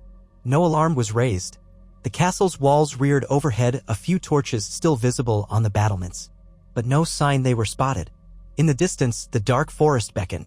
Mira helped Hodder with Bran, and they hurried away, stooping low behind scattered rubble until the gloom of the wood swallowed them. Only then did they dare breathe freely. They had succeeded. They had re-entered Winterfell, braving the Bolton-held fortress, retrieving a sword of ancient power from the crypts. Bran clung to Hodder, half in disbelief. Their old home lay behind them like a half-remembered nightmare. In his heart, a strange mixture of sorrow and triumph churned. So much had changed, but perhaps hope remained. When they finally paused by a stream to rest, Mira unwrapped the sword partially, letting a sliver of moonlight catch its dark steel. Look at the runes, she murmured, tracing them gently. This is something more than just steel. I can feel it, like a current running through my arm when I hold it. Bran nodded. We must keep it safe and figure out how best to use it. He glanced at the dark sky. We should move quickly, though. They may track us come morning. Mira agreed. We head for Castle Black or somewhere safe if such a place exists. You think Jon Snow might be at Castle Black? Possibly. Bran felt a pang of uncertainty. But if not there, then maybe he's gone south with the wildlings. Either way, that's the best place to start. We can't fight the White Walkers alone. But with him, with the Night's Watch, maybe we can rally. So they pressed on, leaving Winterfell behind under the cover of night. Even as they walked, Bran felt the faint hum of the sword's old magic resonating with his own. The memory of Harhome flickered in his mind, of how they had managed to hold back the undead tide. That was only a prelude. A far greater conflict loomed. But they had one precious time and discovered a weapon of legends. Perhaps that would tip the balance. He prayed that Jon still lived, that the realm of men might unite against the threat from beyond the wall. In the hush of the forest, and all hooted and the wind whispered, Bran allowed himself a sliver of optimism. They had come so far, endured so much.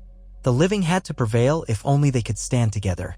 And so the boy who was once the little lord of Winterfell, now touched by the ancient magic of the children of the forest, guided by the memory of the three-eyed raven, continued south with his companions. Their journey was fraught with unseen perils, but Bran clutched the knowledge that they were not alone in this struggle. Leaf and her kin might yet watch from the shadows, and the hidden powers of the old gods ran deep in the land. They had thwarted the White Walkers at Hardhome, if only briefly, and that was enough to prove that the darkness was not invincible. In the coming days and nights, Bran would dream again and glimpse new portents, some terrifying, some hopeful. But the vision that stayed with him most was the memory of Hardhome's battered shore under the greenish shimmer of warding magic, the living fleeing on rickety boats while the White Walkers seethed in frustrated rage. It reminded him that no matter how dire the threat, there was still a chance to fight back. He was only a boy, a cripple. But he was also Bran Stark of Winterfell, a warg, a green seer, and heir to ancient secrets and ancient powers. And with each step, each breath, he drew closer to the destiny that awaited him, the destiny to face the cold that threatened to devour the world. With a final glance over his shoulder at the castle that once was his home, he thought of the father he lost and the siblings scattered. He was tired, so tired. But he would not yield. Because somewhere out there, the White Walkers marched. And somewhere, beyond the horizon, the living rallied. He was determined to ensure that when the final clash came, the living would stand a fighting chance. It began at Hardhome, it continued here at Winterfell's crypts, and it would end only when winter's night was banished by the dawn of a new day.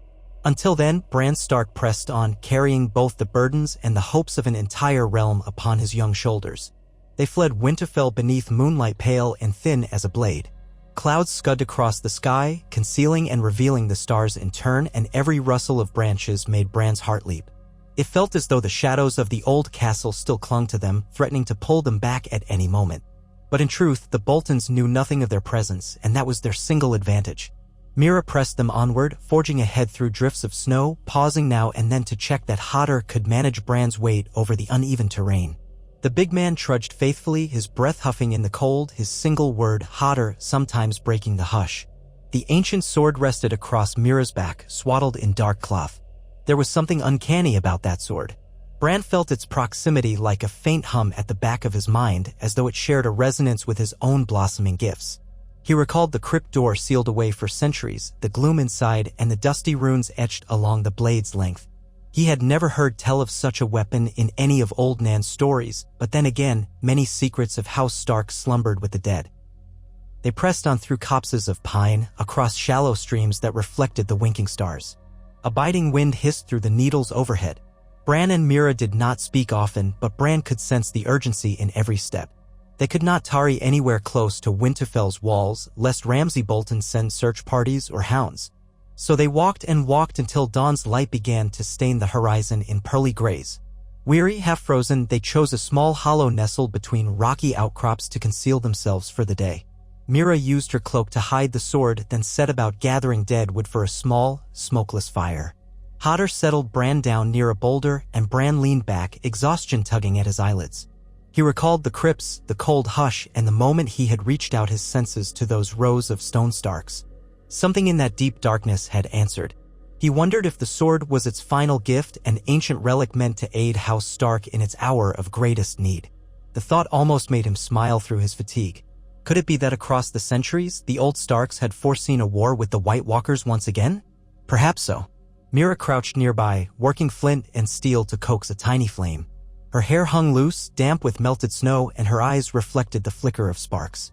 Once the embers caught, she packed bits of bark and kindling around them, building heat as discreetly as she could. Bran watched the small flame dance, its warmth offering a measure of comfort against the dread that simmered in his chest.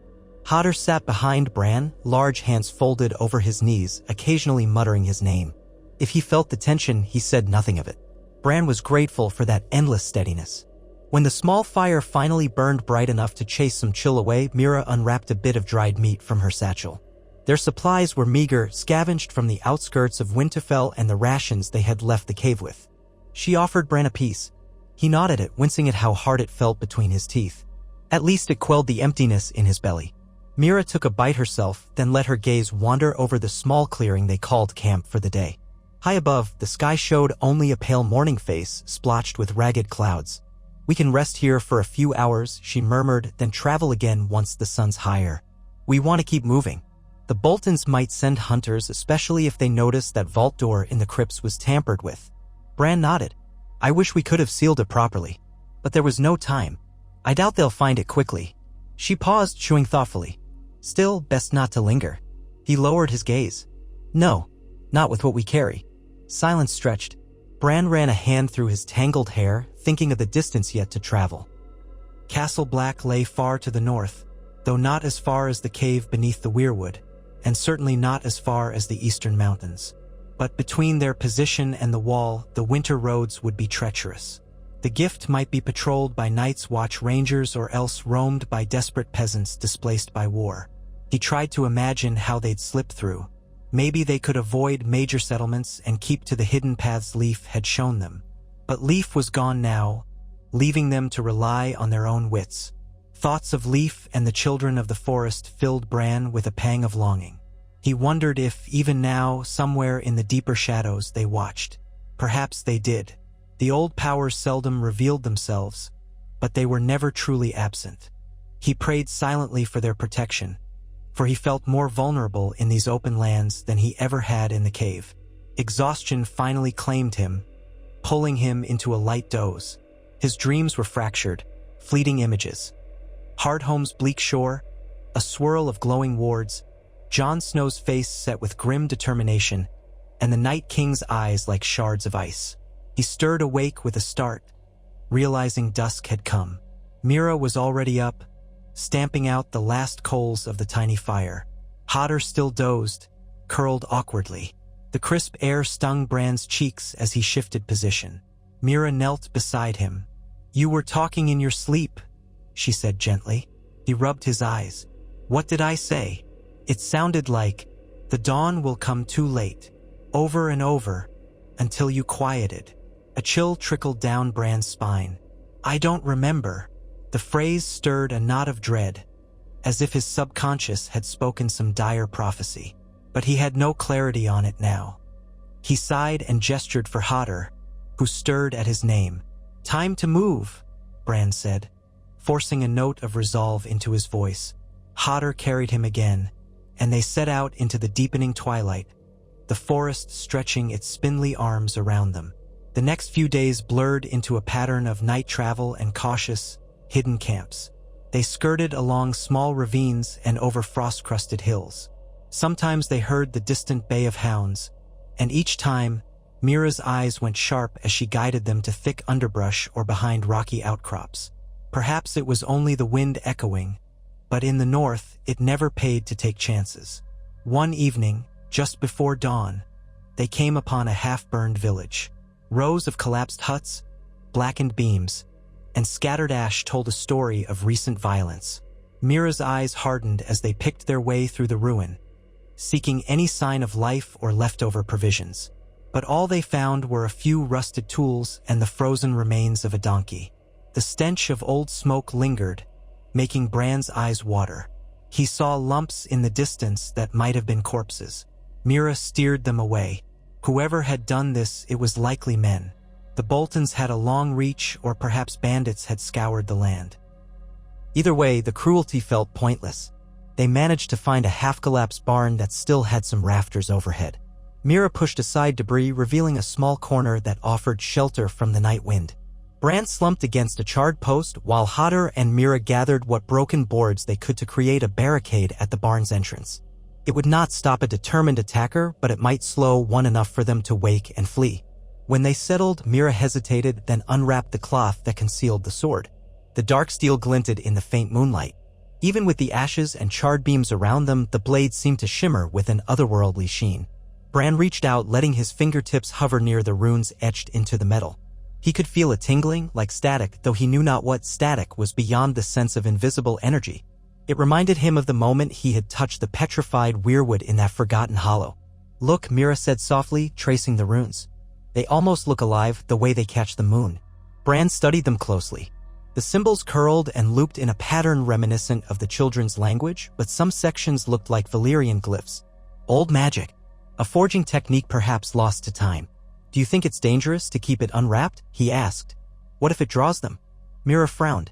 Them, you mean the White Walkers? He nodded. Or the others in general. I remember how the runes glowed when I touched them in my dream.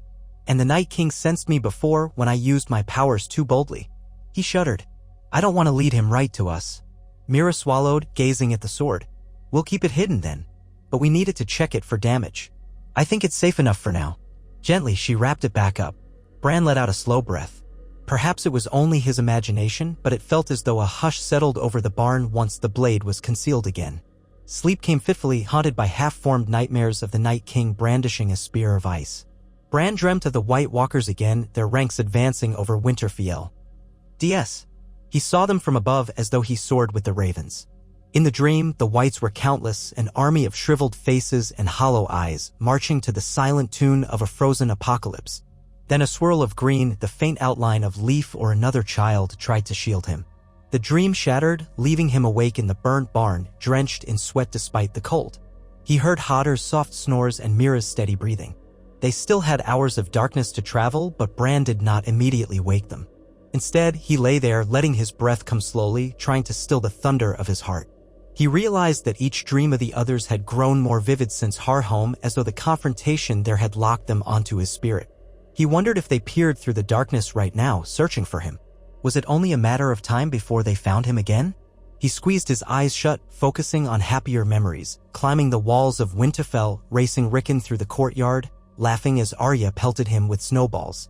But those memories felt so distant now, as if they belonged to someone else. He was no longer the carefree boy.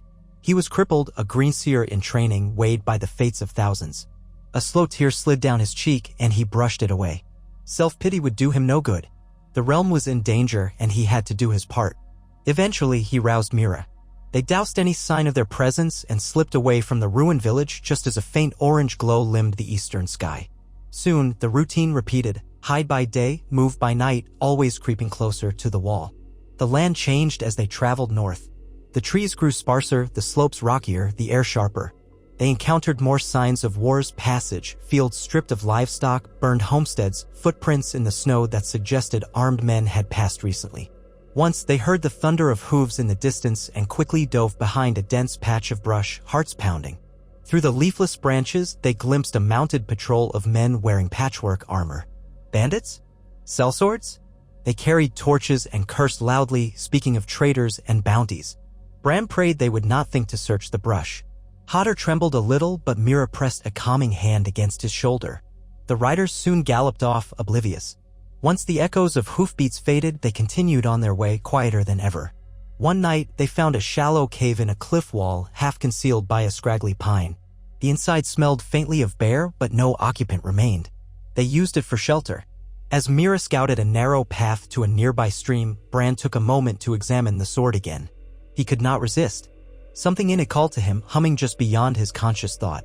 He ran his fingertips lightly over the cloth, feeling the shape beneath. He closed his eyes, letting his awareness sink inward as he sometimes did before warging into an animal or tasting the weirwood dreams.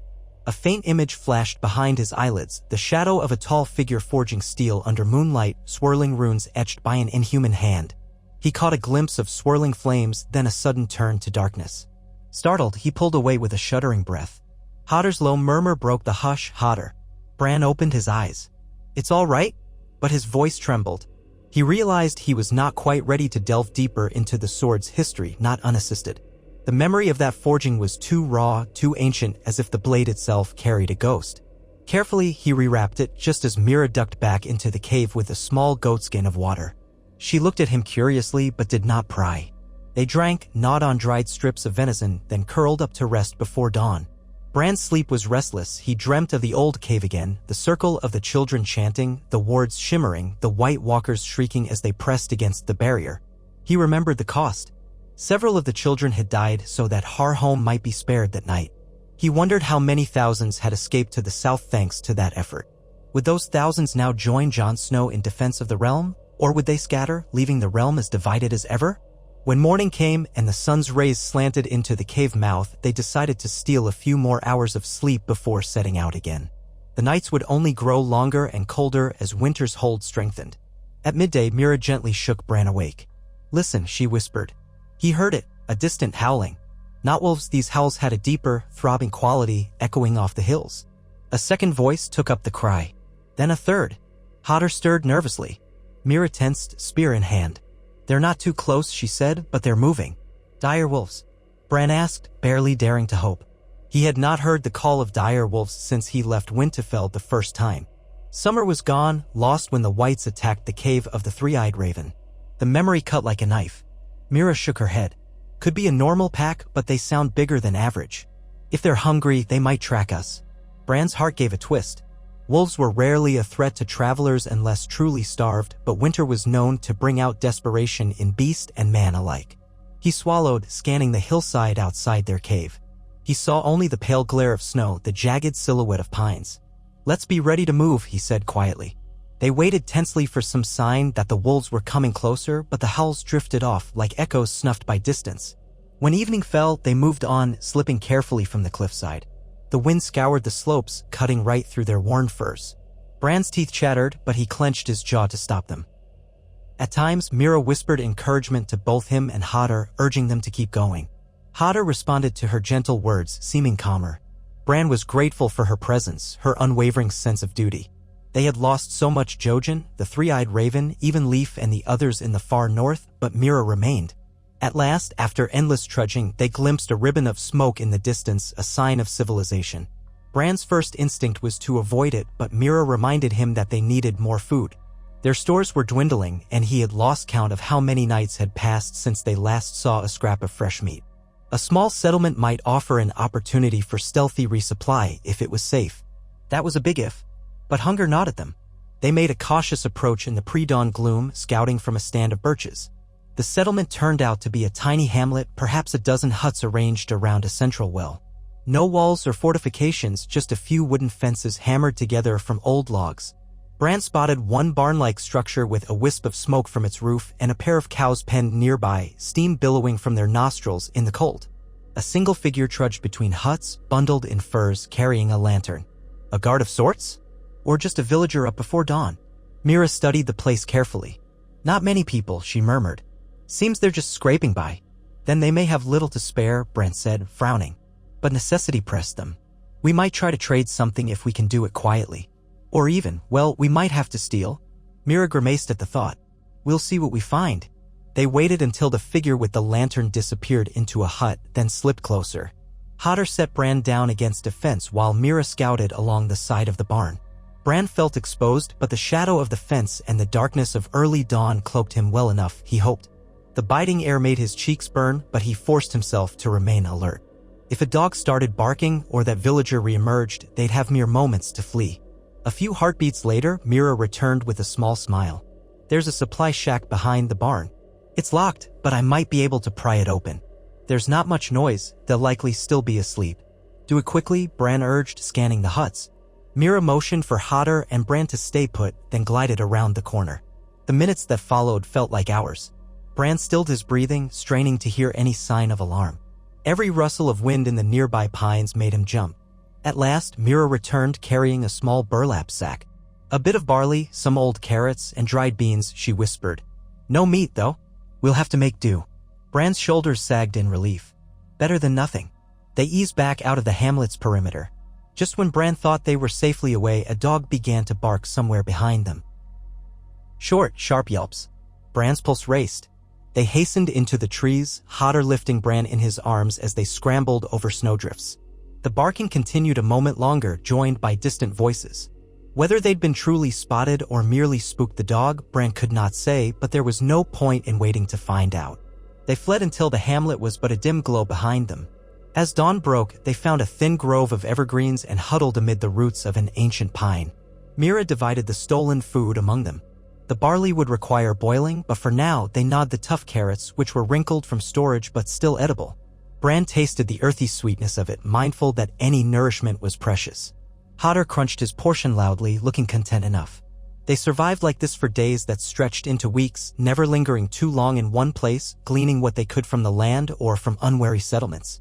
Bran hated to take what belonged to others, but the world had grown harsh and necessity proved stronger than pride. At times, they found small herds of deer, but they were wary and quick to bolt. Twice, Meera brought one down with her spear, and they feasted well for a time. Yet winter was closing its jaws on the north, and game became scarce.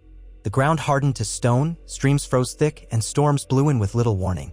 They learned to sense the shift in the wind that heralded heavy snow and sought shelter in caves or hollows whenever possible. Despite the hardships, each passing day brought them closer to the wall. Bran felt it in his bones. He remembered the first time he had crossed it, how massive and looming it was, how the air itself seemed charged with ancient power. This time, he hoped to pass through Castle Black, if only to find Jon. If Jon was indeed still alive and commanding something of the Night's Watch, it would change everything. Together, they might rally what remained of the realm's defenders.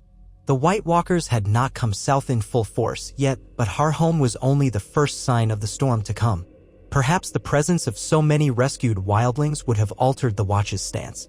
Or perhaps everything had descended into chaos. Bran could only guess. He dreamed sometimes of ravens swirling over Castle Black's ramparts, croaking warnings in a cacophony.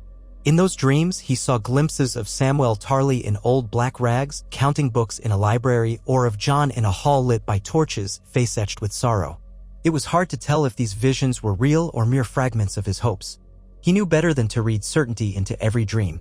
The green sight was a fickle ally. Some dreams were layered with metaphor, others with the echo of events long past or yet to be. At last, one evening as they crested a ridge, they beheld a sight that made Bran's breath catch: the wall. Even at a distance, in the faint moonlight, it reared like a mountainous barrier, stretching east to west as far as the eye could see. Its surface gleamed in places with fresh-fallen snow and rime. Lights dotted the top here and there, torches or lanterns. Castle Black itself lay further west, partially obscured by the curvature of the enormous structure. Bran gazed upon it with a mixture of awe and foreboding. It was the greatest thing men had ever built, a final bulwark against what lay beyond. Yet it was never meant to face the horrors he had seen at Hardhome in their full might. If the Night King truly came with his army, would the wall stand? Meera's voice broke his thoughts. "We're here. What next? Castle Black's gate might be open to travelers if they're desperate for new recruits. But we're not ordinary travelers." Bran nodded. "Jon Snow was Lord Commander, last I knew." He paused, thinking. But that might have changed. So much can happen in a short time. Even so, Jon believed in letting the wildlings come through. Maybe he'll believe in us. She studied the distant structure. If he's there, and if he still holds command. "Let's find out," Bran said, though his voice trembled slightly. "We can approach quietly, see if we can spot any Black brothers. At the very least, we can find a back way in if we must." Hodder stood silently, as though waiting for direction. Bran looked up at him with a reassuring smile. "Hodder, soon we'll be inside. Warm fires, maybe. We'll see." The big man only nodded and mumbled, "Hodder." They made their way down the ridge, careful of the icy ground. Bran's heart pounded as Castle Black came into fuller view. The old wooden towers and keeps formed a ragged silhouette against the wall. No great curtain walls surrounded it on the southern side, for the Night's Watch had long believed their dangers lay northward. Light glimmered from windows in the central keep. Snow blanketed the courtyard, or so Bran guessed from a distance. Tall, rickety-looking scaffolds angled up the wall's side, the old winch elevator that had once terrified him. They approached from the southeast, skirting scattered trees until they reached the open approach. Meera hid them behind a drift of snow while they observed.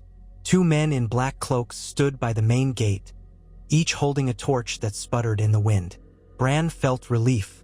Those were indeed Night's Watchmen, not Bolton guards or sellswords.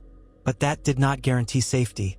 He had heard how some of the Watch had turned against Jon at times. Still, it was far better than dealing with Ramsay Bolton. "How do we explain ourselves?" Meera whispered. "We can't just walk up and say, 'We have an ancient magic sword, and by the way, we're Bran Stark.' Maybe we mention we've traveled a long way, that we need to see the Lord Commander." No need to mention the sword. If Jon's here, he'll recognize me or at least believe me. If he's not, we'll figure something out. She considered that, biting her lip. And if they bar the gate? Bran exhaled. We'll try another approach. But let's at least see if they'll let us inside to talk. We look half-frozen and ragged, which we are. They might take pity on us or think we're new recruits. So they decided. Hodder lifted Bran again, for there was no hiding the boy's crippled legs, and Mira carefully secured the sword in her bedroll, strapped so that it appeared to be little more than a spear shaft or staff.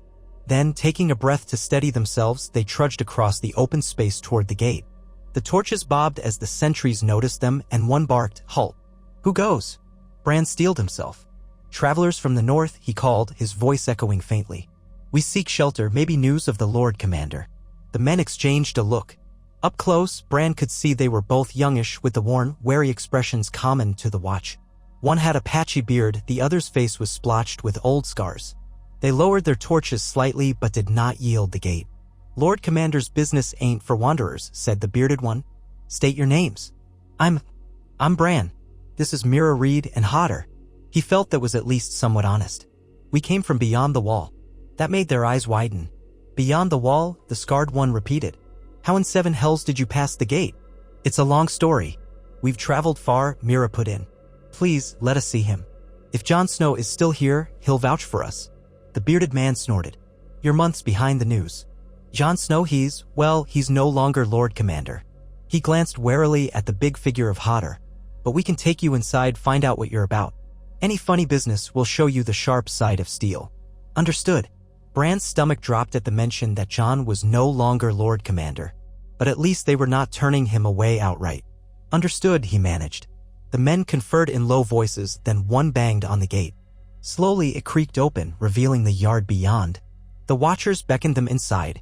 Castle Black's courtyard was a bleak expanse of churned snow overshadowed by the looming wall. Bran saw a few dark shapes moving about, men in black cloaks with hoods drawn against the cold. The entire place felt subdued, as though overshadowed by tension. Lanterns glowed in a few scattered buildings, revealing heavy timbers and the old crannied architecture he remembered. A swirl of memory hit him. He had once peered down at this yard from atop a tower, courtesy of his warging into ravens. Now he was here in the flesh. The bearded sentry waved them forward. "Ser Alad's on duty tonight. He'll decide what to do with you." They crossed the yard, boots crunching ice. Men paused in their tasks to stare, a crippled boy, a tall girl in rough furs, and a lumbering giant of a man. Whispers followed. "Who are they? They said they came from beyond the wall?" "Is that possible?" Bran kept his eyes down, gripping Hodder's shoulder for stability. Mira walked just behind him, hand near her spear. He could sense her tension. They entered the common hall, a drafty old structure that smelled of boiled onions and sour ale. A handful of men clustered around a table. Near the far side, a tall knight with streaks of gray in his hair was flipping through papers by candlelight. He looked up sharply as the group entered. The bearded sentry saluted. "Ser Alard found these travelers at the gate." Ser Alad's gaze raked over them. "Travelers? We rarely get travelers from the south, let alone from beyond the wall. You said you know Jon Snow?" Bran straightened, heart pounding. "Yes. He's my brother. Half-brother, truly, but still. I'm Bran Stark." Silence fell. One man let out a disbelieving hiss. Another barked a short laugh. Ser Alad's jaw tightened. "Bran Stark has been missing for years. Presumed dead." Bran drew in a shaky breath. "I know, but I'm alive. You can send word to any loyal men of House Stark or to Samwell Tarly or Ed Tollett if they're still here. They might recognize me, or at least trust me enough to get a raven to my sister or brother." Ser Alard gave a slow, skeptical nod. "We'll see. As for Jon Snow, you're too late. He left Castle Black." Bran's stomach twisted. "Left? Where did he go?" "Abdicated his command, marched south with a band of wildlings not long after the incident." Ser Alad's mouth curled. "We had disagreements. Many Black brothers died in the chaos. The Lord Commander was, he decided he had other business. I believe he's in the war for the North now, or so the rumors say." Bran's mind reeled. He recalled faint visions, dreams of Jon amid turmoil. "The war for the North?" he whispered. "So, he's with the wildlings?" Ser Alard shrugged. "He brought thousands of them south, said the real enemy was the White Walkers, that we had to let them cross. Some of us disagreed. We had blood spilled, mutiny, resurrectee. On talk, it was a dark time. He paused, glancing around as though uncertain how much to reveal. In the end, Snow left us. Now we have a new Lord Commander, but we're short on men, short on supplies, and the realm's in chaos. Bran felt a flicker of relief that Jon at least lived. But if he was embroiled in some larger conflict for the North, could that mean he was challenging the Boltons? If so, perhaps Sansa was with him, or maybe Rickon. A storm of questions churned in Bran's mind. For all he knew, Jon and the wildlings might be on the move, forging alliances. And here Bran was, caught in Castle Black among men who clearly harbored bitterness. Listen, Mira interjected, her tone guarded. We only came for refuge. We have tidings. The White Walkers are real and preparing to march. A scoff rose from a few men nearby. One spat. We've heard that one before. Ser Allard held up a hand. Hush. He studied Mira's face. We know they're real. We've seen whites. It's not a secret here. But we're in no position to take bold action. Our new commander, Bowen Marsh, has hammered home that our duty is to guard the wall. He's fewer men than ever. Some say Jon Snow will return once he cements the North under Stark rule, or so the rumor goes. His gaze shifted to Bran. If you truly are a Stark, that might bolster Snow's cause. But I am not the one to decide your fate. Bran swallowed. Then who is? The commander. Bowen Marsh. He'll want to speak with you. You can rest for the night, but don't wander freely. We have enough troubles without spies or traitors. Bran nodded, all too aware of how precarious this was. Thank you. We're not spies. We just want to help the living survive what's coming. Ser Allard's eyes betrayed doubt, but he gestured to the bearded sentry. Take them to the old tower room. Post a guard. Then to Bran he said, we'll send for you at dawn. Now that winter's upon us, dawn's late anyway, so you'll have time to warm yourselves. They were led away through a warren of corridors that would creaking underfoot. Men in black cloaks cast wary glares. Bran felt a pang of sorrow at the realization that Castle Black was so divided and uncertain. Once, the Watch had stood united if only by the vow. But the vow meant less to some, apparently. The shadows of conflict were everywhere. The tower room turned out to be a cramped space with a single brazier, the walls worn by centuries of use. Snow seeped through cracks in the wood, gathering in small drifts. Still, it was warmer than sleeping in a ruin or under a pine. Hodder lowered Bran carefully near a battered cot, and Mira checked for any immediate threats. Then they settled in. The bearded sentry, who introduced himself as Garrett, stationed himself outside the door, leaving it ajar so he could keep watch. Once they were alone, Bran and Mira let out a collective sigh. Hodder sank onto a wooden stool that creaked ominously under his weight, muttering Hodder in a subdued voice. Bran tried to slow his racing thoughts. So Jon had left Castle Black, possibly on a quest to reclaim the North from the Boltons. That was hopeful, in a way. If Jon succeeded, House Stark might rise again, ensuring a unified front for the war to come. But the time was short and the White Walkers would not wait. If the realm was too busy fighting itself, it would never stand against the true threat. Mira pulled the hidden sword from her bedroll and unwrapped a corner to check it. Even under the meager lamplight of the tower, the runes glimmered. She covered it again before the glow could attract unwanted attention. We should keep the secret, she said softly. If men here suspect we carry some magic blade, it could cause trouble. Bran nodded. Agreed. Best if they think we're just travelers. At least until we talk to Bowen Marsh. Though I don't know if he'll believe who I am or care. He might. Or he might just hand you over to the Boltons. Her eyes flicked to him, full of worry. You're a valuable hostage. The thought made Bran's stomach lurch. We'll have to be careful. If it seems they plan to betray us, we'll slip away. How? This place is full of watchful eyes. We'll find a way, Bran said, though he had no real plan. Maybe he could warg into a raven and scout a route. Or even warg into a horse for their escape. But that was risky. The slightest slip might alert the Night King to their location. The memory of those frozen eyes flared in his mind, chilling him more than the winter wind ever could. We'll see how they react first, he finished softly. They took turns dozing. The brazier's coals gave off some warmth, though it was hardly cozy. At one point, Hodder joined them on the cot, though it threatened to collapse under the combined weight. He eventually settled on the floor with a resigned sigh. Bran found a measure of uneasy rest, lulled by the knowledge that at least, for one night, they did not have to worry about roving bandits or a blizzard burying them. Castle Black might not be welcoming, but it was a roof, and sometimes that was enough. Morning came late, as Ser Allard had promised. Dim gray light seeped through the arrow slits, revealing swirling snow outside. A rap on the door startled them awake. Garrett stuck his head in. The commander will see you. Come on. They rose, stiff-limbed. Mira once again hid the sword under a worn blanket she slung over her back, the hilt disguised among their supplies. Bran nodded to Hodder, who carried him into the corridor. Garrett led them down a narrow stair, the entire structure creaking in the wind. Outside, the courtyard looked bleaker than ever, fresh snow drifting down in a lazy fall. A handful of men were hauling supplies, muttering curses about the cold. Garrett guided them to a long wooden building with black banners drooping from the eaves. The interior was brighter, with torches set in brackets and a large hearth crackling at the far end. Several black brothers stood about, though none wore the air of festivity. At a table near the hearth sat an older man with thinning hair and a pallid face, hunched over a steaming mug. Garrett addressed him respectfully. "Commander Marsh, the visitors are here." Bowen Marsh looked up. His eyes were tired, with heavy circles beneath.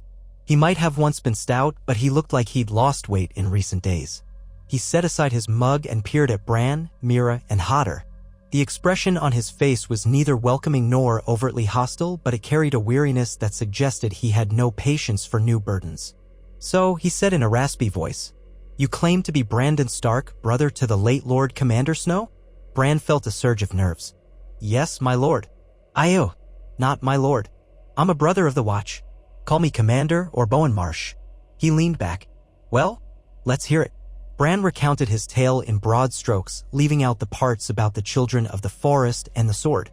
He explained how he fled Winterfell after the Ironborn took it, how he journeyed beyond the wall in search of refuge, how he survived with the help of friends. He took care not to mention exactly how he had passed back south again, vaguely referencing hidden paths. He ended by saying they learned Jon had left the Watch and that they wanted to find him, or at least warn the realm of the White Walkers. Bowen Marsh listened in silence, occasionally taking a sip of his drink. When Bran finished, the commander regarded him with a flat stare. "We've had all manner of people claim all manner of things. Some have pretended to be lost heirs to great houses just to manipulate the Watch. You understand my skepticism." "I do," Bran said, his voice unsteady. "But it's the truth." "Is it?" Marsh glanced at Mira. "And who are you?" "Mira Reed of Greywater Watch. My father is Howland Reed, loyal bannerman to House Stark," she replied, voice steely. "I protected Bran on his journey." Marsh considered that. Howland Reed's name carries weight for the Starks, that's certain. But Greywater Watch is a land of rumors and illusions if half the tales are true. Let's assume for a moment you are who you claim. You want what exactly? Safe passage? Food? You want me to gather my men and march south to fight the White Walkers on your word alone? Castle Black was founded to defend the realm from the others, Mira said pointedly. You know they're real. Everyone here does. Bowen Marsh's eyes hardened. We defend the wall. We do our duty. But we've barely enough men to hold the gates, let alone sally forth. Lord Commander Snow spent what men we had in a misguided effort to rescue wildlings. Now, if the others come in force, we'll be pressed to keep them out. As for your personal quest to find Snow, that's your affair. I can't spare men to guide you south. Bran's chest tightened. He had hoped for more willingness. What about a raven? Could we at least send a message to Jon, if you have any sense of where he might be? Bowen Marsh waved a hand. You can try. Last we heard, he was near the area of Winterfell or leading an army in that direction. We've had scattered reports that he's joined forces with the wildlings and some northern houses rebelling against the Boltons.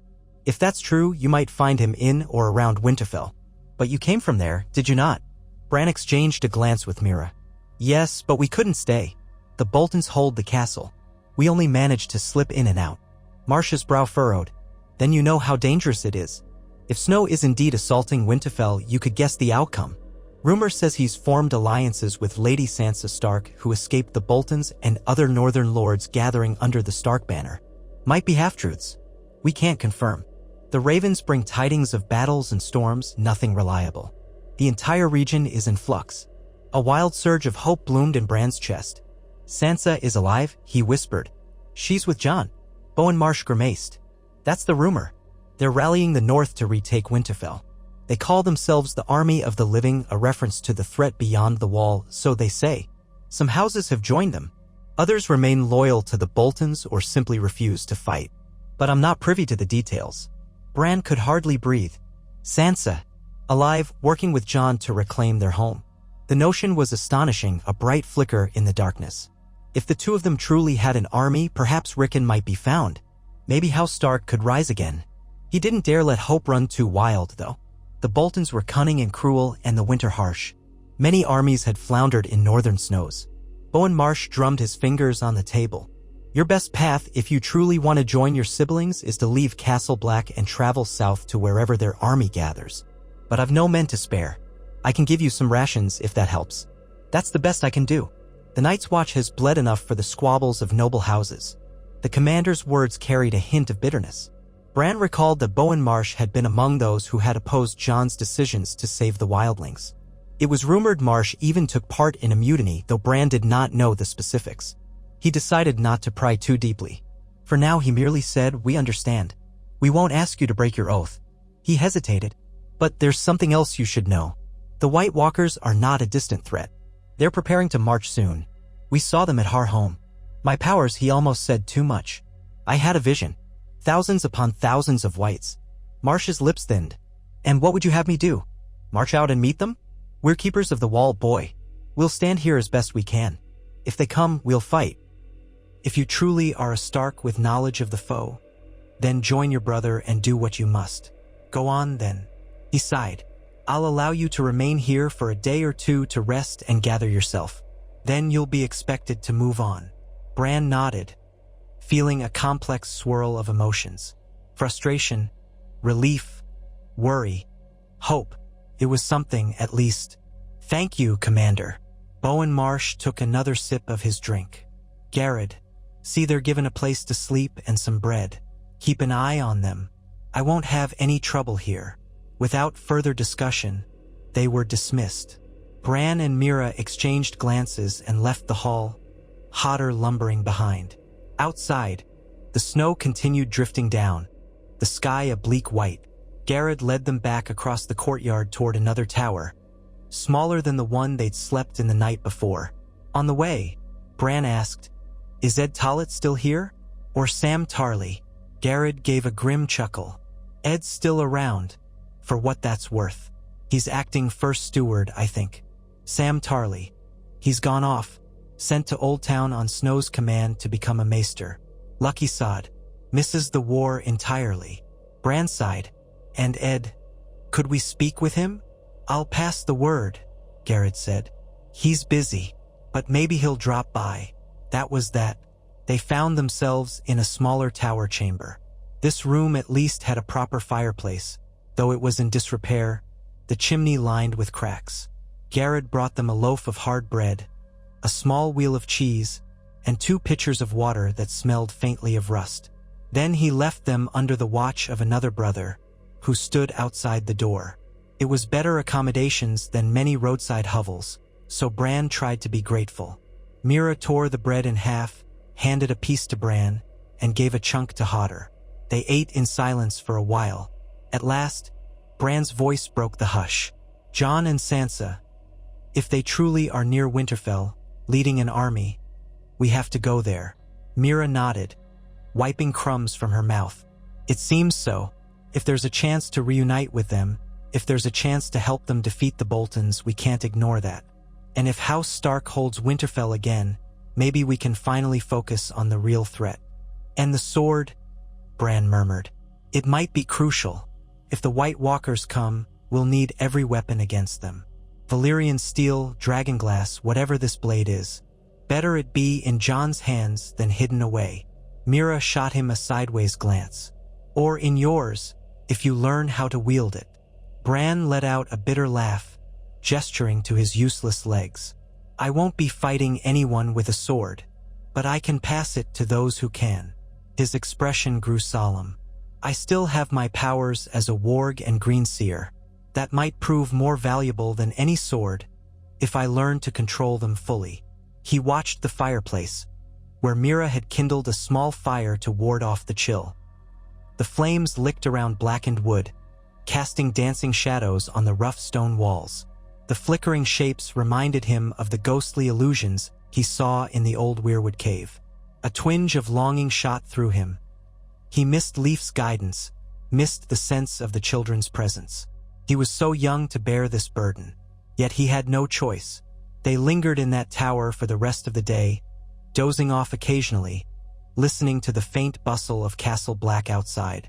Men shouted orders, the clang of metal rose from the forge, and once or twice, The elevator's chains rattled, indicating watchers ascending the wall. Bran couldn't help but recall how the three-eyed raven had once told him that the wall was more than ice and stone, that it was embedded with old spells to repel the others. He wondered if that magic still held strong or if the Night King had found a way to circumvent it. Evening fell once more, and still no sign of Ed. Finally, just as they were finishing another meager meal of bread and cheese, a knock came at the door. A gaunt man with a perpetually mournful face stepped inside, dressed in a threadbare black cloak. Bran recognized him at once from glimpses in his old wolf dreams. Ed Tollett, sometimes called Dolorous Ed, if he recalled correctly. "So," Ed said in a flat, dismal tone, "you're Bran Stark, come back from the dead. Don't suppose you've brought better tidings with you?" Bran felt an odd relief at the man's dark humor. "I'm afraid I haven't. War and winter, mostly." Ed sighed, letting his shoulders sag. "Just my luck. Once I had a friend who was a Stark, too. Jon Snow. But he left. Now we've another Stark, just as the world's about to freeze solid. Maybe you'll vanish as well." Mira arched a brow. "We don't plan on it." "Good to hear." Ed eyed Hodder warily, though not with malice. "You're a big fellow, aren't you?" "Hodder," said Hodder, which seemed to satisfy Ed's curiosity. They spoke in low voices. Ed confirmed some of what Marsh had said, that Jon Snow had been killed in a mutiny. Bran's eyes went wide at that revelation, but was then resurrected by the Red Priestess Melisandre. Horrified, Bran listened as Ed described how some brothers had seen it as an abomination, how conflict erupted, leading Jon to abdicate the watch. With that, he took those loyal to him, along with whatever wildlings would follow, and marched south. Supposedly, he had reunited with Sansa Stark, who escaped the Boltons in the dead of winter, and now they gathered an army. Their first victory was rumored at a smaller engagement, but the Boltons still held Winterfell. Ed had no details beyond rumors. The Watch cared little for the internal strife, so long as their minimal tasks at the wall were met. Bran's mind spun. Jon had died, and come back. The news shook him to the core. He wished he could see his brother immediately, to ask how it was possible, to ensure Jon was truly himself. If there was a Red Priestess involved, that implied more Lawler worship, a magic far different from the old gods. How had it worked? So many questions flooded him that he barely spoke. Ed's expression turned even more somber. "I'm sorry. I know it's a lot to take in." We were all shocked. Some still don't believe it. But I saw him with my own eyes, breathing when he shouldn't be. Mira laid a hand on Bran's shoulder. "It means your brother is out there, alive in some manner. That's cause for hope." Bran tried to hold to that. "Thank you for telling us," he said quietly. "We plan to leave soon, head south to join him." Ed nodded dully. "Bowen Marsh will likely be glad to see you go. He doesn't trust you or your brother's cause. The Watch is supposed to remain neutral in the wars of the realm, though personally I think we'll all end up dead if we don't unite soon. But I'm not the one giving orders." He gave a rueful shrug. "Anyway, good luck. If you find Jon, tell him the Watch endures, somehow." Bran mustered a small smile. "I will." Ed left them then, and Bran stared into the flickering fire. He felt relief that he finally knew what had become of Jon, but sorrow gnawed at him for the hardships his brother must have endured. If Jon had truly died and returned, then perhaps the gods had a greater purpose for him. That, combined with the illusions of House Stark's resurgence, made Bran's pulse quicken. Could they truly overthrow the Boltons and unite the North? If so, the living might stand a chance when the White Walkers came. The alternative was too grim to consider. In the morning, Commander Marsh granted them some supplies: dried salt beef, hardtack, a few skins of water. It was not generous, but it was more than nothing. He also offered a pair of half-dead horses from the Watch stables, the best he could spare. A stable hand helped Mira hitch a small travois so Hodder would not have to carry Bran the entire way.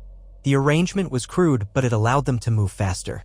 When it was all prepared, Marsh himself came to see them off, arms folded over his black cloak. "Stay clear of trouble," he said curtly. "We can't help you if you get caught in the war. And if the others come, we'll need every sword we have. Don't count on any more help from us." Bran inclined his head. "Understood. Thank you for what you've given. I only pray we can all stand together when the time comes." Bowen Marsh did not reply, turning away. The gate swung open, and Bran's small party rode forth into the swirling snow. The horses whickered unhappily as though resenting the icy gusts, but they kept plodding onward. Hodder held the reins of one while Mira guided the other. Bran lay bundled on the travois, the sword disguised beneath spare blankets. He peered up at the wall as they passed around the outer perimeter. Its vastness never ceased to awe him, an ancient barrier older than any living man. One day that might be the stage of a final stand against the White Walkers. He shivered, praying that they would find a way to hold it. They turned south, following a narrow track that wound around the hills. The war had ravaged this area. If the rumors were true, small skirmishes, scouting parties. They must be ready for any threat. Bran only hoped they could slip through quickly and join Jon before the next great battle. Each jolt of the travois sent a wince through his stiff muscles, but he gritted his teeth and endured. The days blurred again. They traveled by daylight now, with horses to carry them, but the pace remained slow in the deep snow. Icy roads threatened to lame the horses, so Mira was careful, scanning the terrain for hidden ruts or patches of black ice. They encountered no people, only the occasional evidence that an army had passed through, hoofprints frozen in muddy tracks, old campsites abandoned in haste. Often they found the remains of campfires, half buried in drifts. Once they saw a corpse pinned under a fallen tree, its limbs stiff with frost. They skirted that gruesome sight quickly, for no good could come of lingering. On the 5th day out from Castle Black, they heard the distant clang of steel. Mira halted the horses immediately, ears perked. The clang repeated, sharper this time, echoing across a stand of leafless oaks. Then came a faint cry. It sounded like a woman's voice, or perhaps a young boy's. Hard to tell. Hodder shifted uneasily, muttering Hodder under his breath. Bran frowned. It could be a trap, or it could be someone in trouble. Mira nodded. We won't rush blindly. Let's see from a vantage point. She guided the horses to a low ridge. Dismounting, she crept up with careful steps, spear in hand. Bran watched anxiously from the travois, half wishing he could warg into a raven to see from above, yet knowing the risk of that. He waited with bated breath. A moment later, Mira returned, face tight. There's a band of men in mismatched armor fighting a smaller group, maybe a family. I see a wagon overturned. Looks like a mother and 2 children cowering. The men are likely bandits or sells words. It's not a fair fight. Bran's heart twisted. Can we help? She looked torn. There are 5 or 6 of them armed with swords and axes. We're just 2 fighters if you count Hodder. You can't fight, obviously. But we have the sword, Bran said, reluctant but determined. It might give us an advantage. We also have the horses. If we catch them by surprise, he trailed off, remembering how lethal Mira could be with a spear and how Hodder, when guided by warging, could become a formidable force.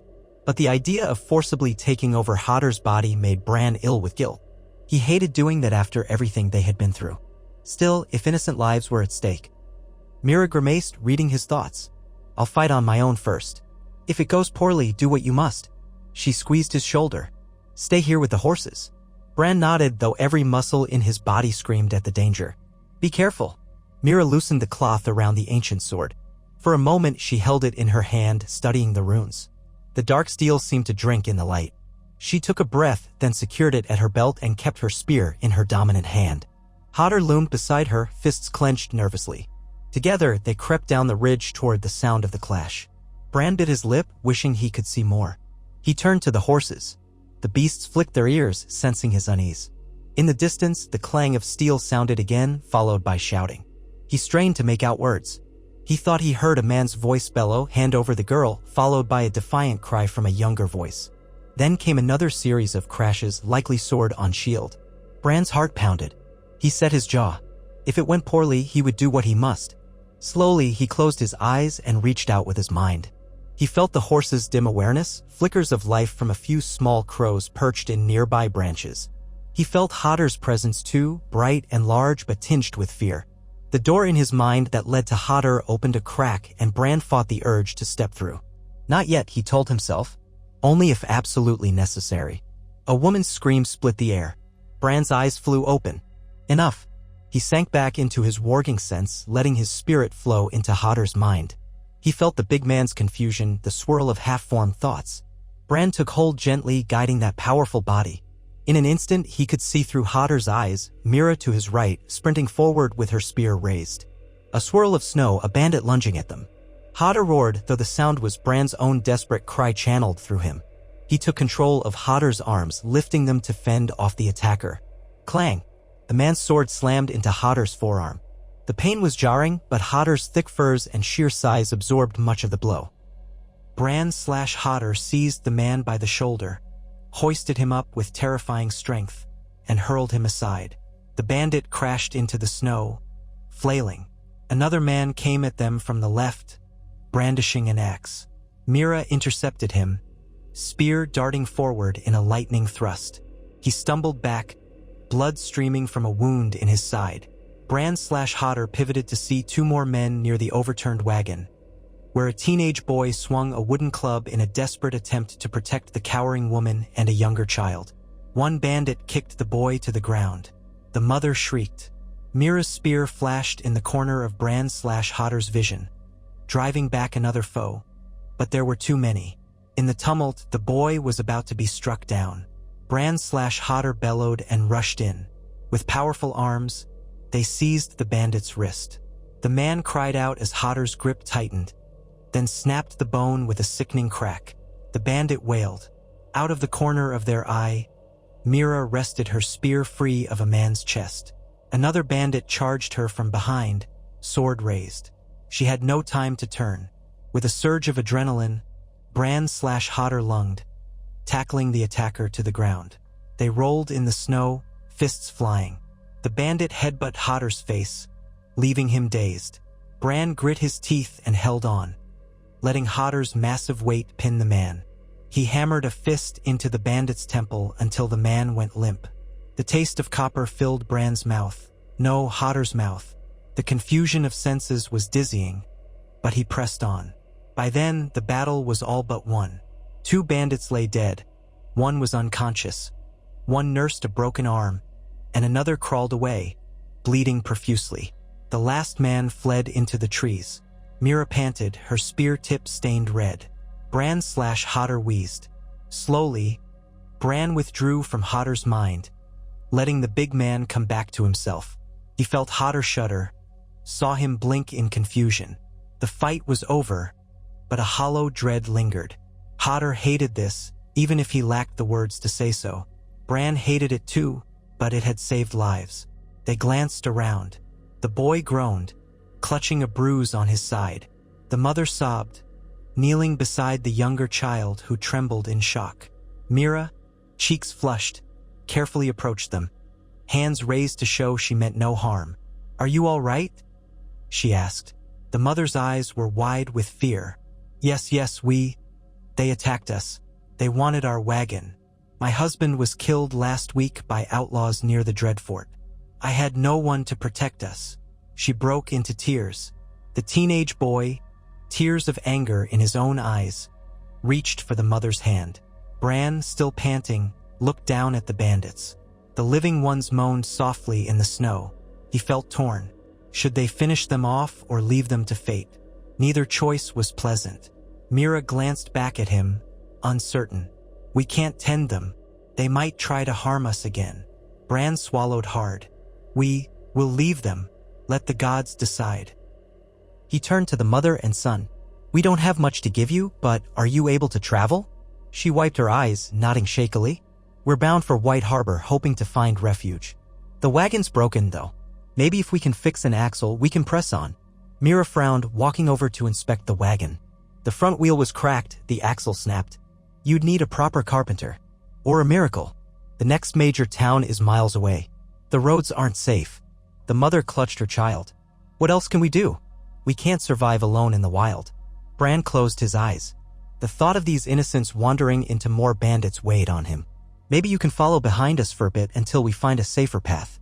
We have 2 horses, but we can't carry everyone."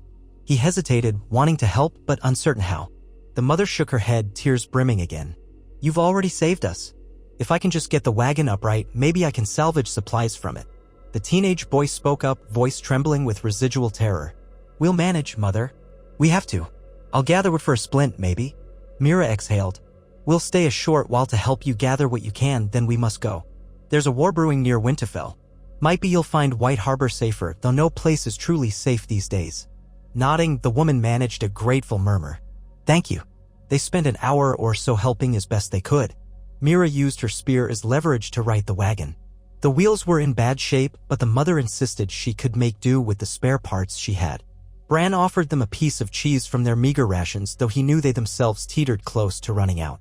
The bandits, left in the snow, either died of their wounds or crawled away when no one was looking.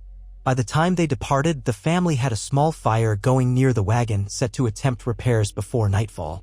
As Bran's group rode away, he glanced back once.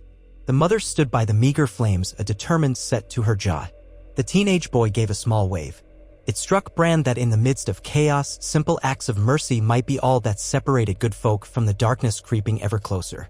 And yet, he felt an ugly pang of guilt for warging into Hodder again. The following days passed with no further incidents of that kind, though the land felt increasingly tense, as if bracing for a cataclysm.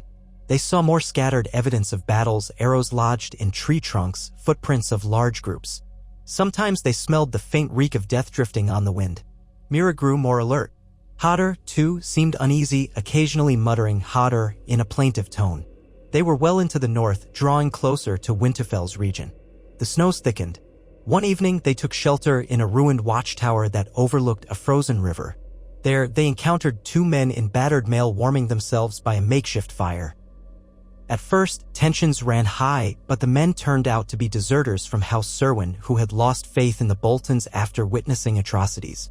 They recognized the name Stark, if not Bran's face, and though they were wary, they did not attack.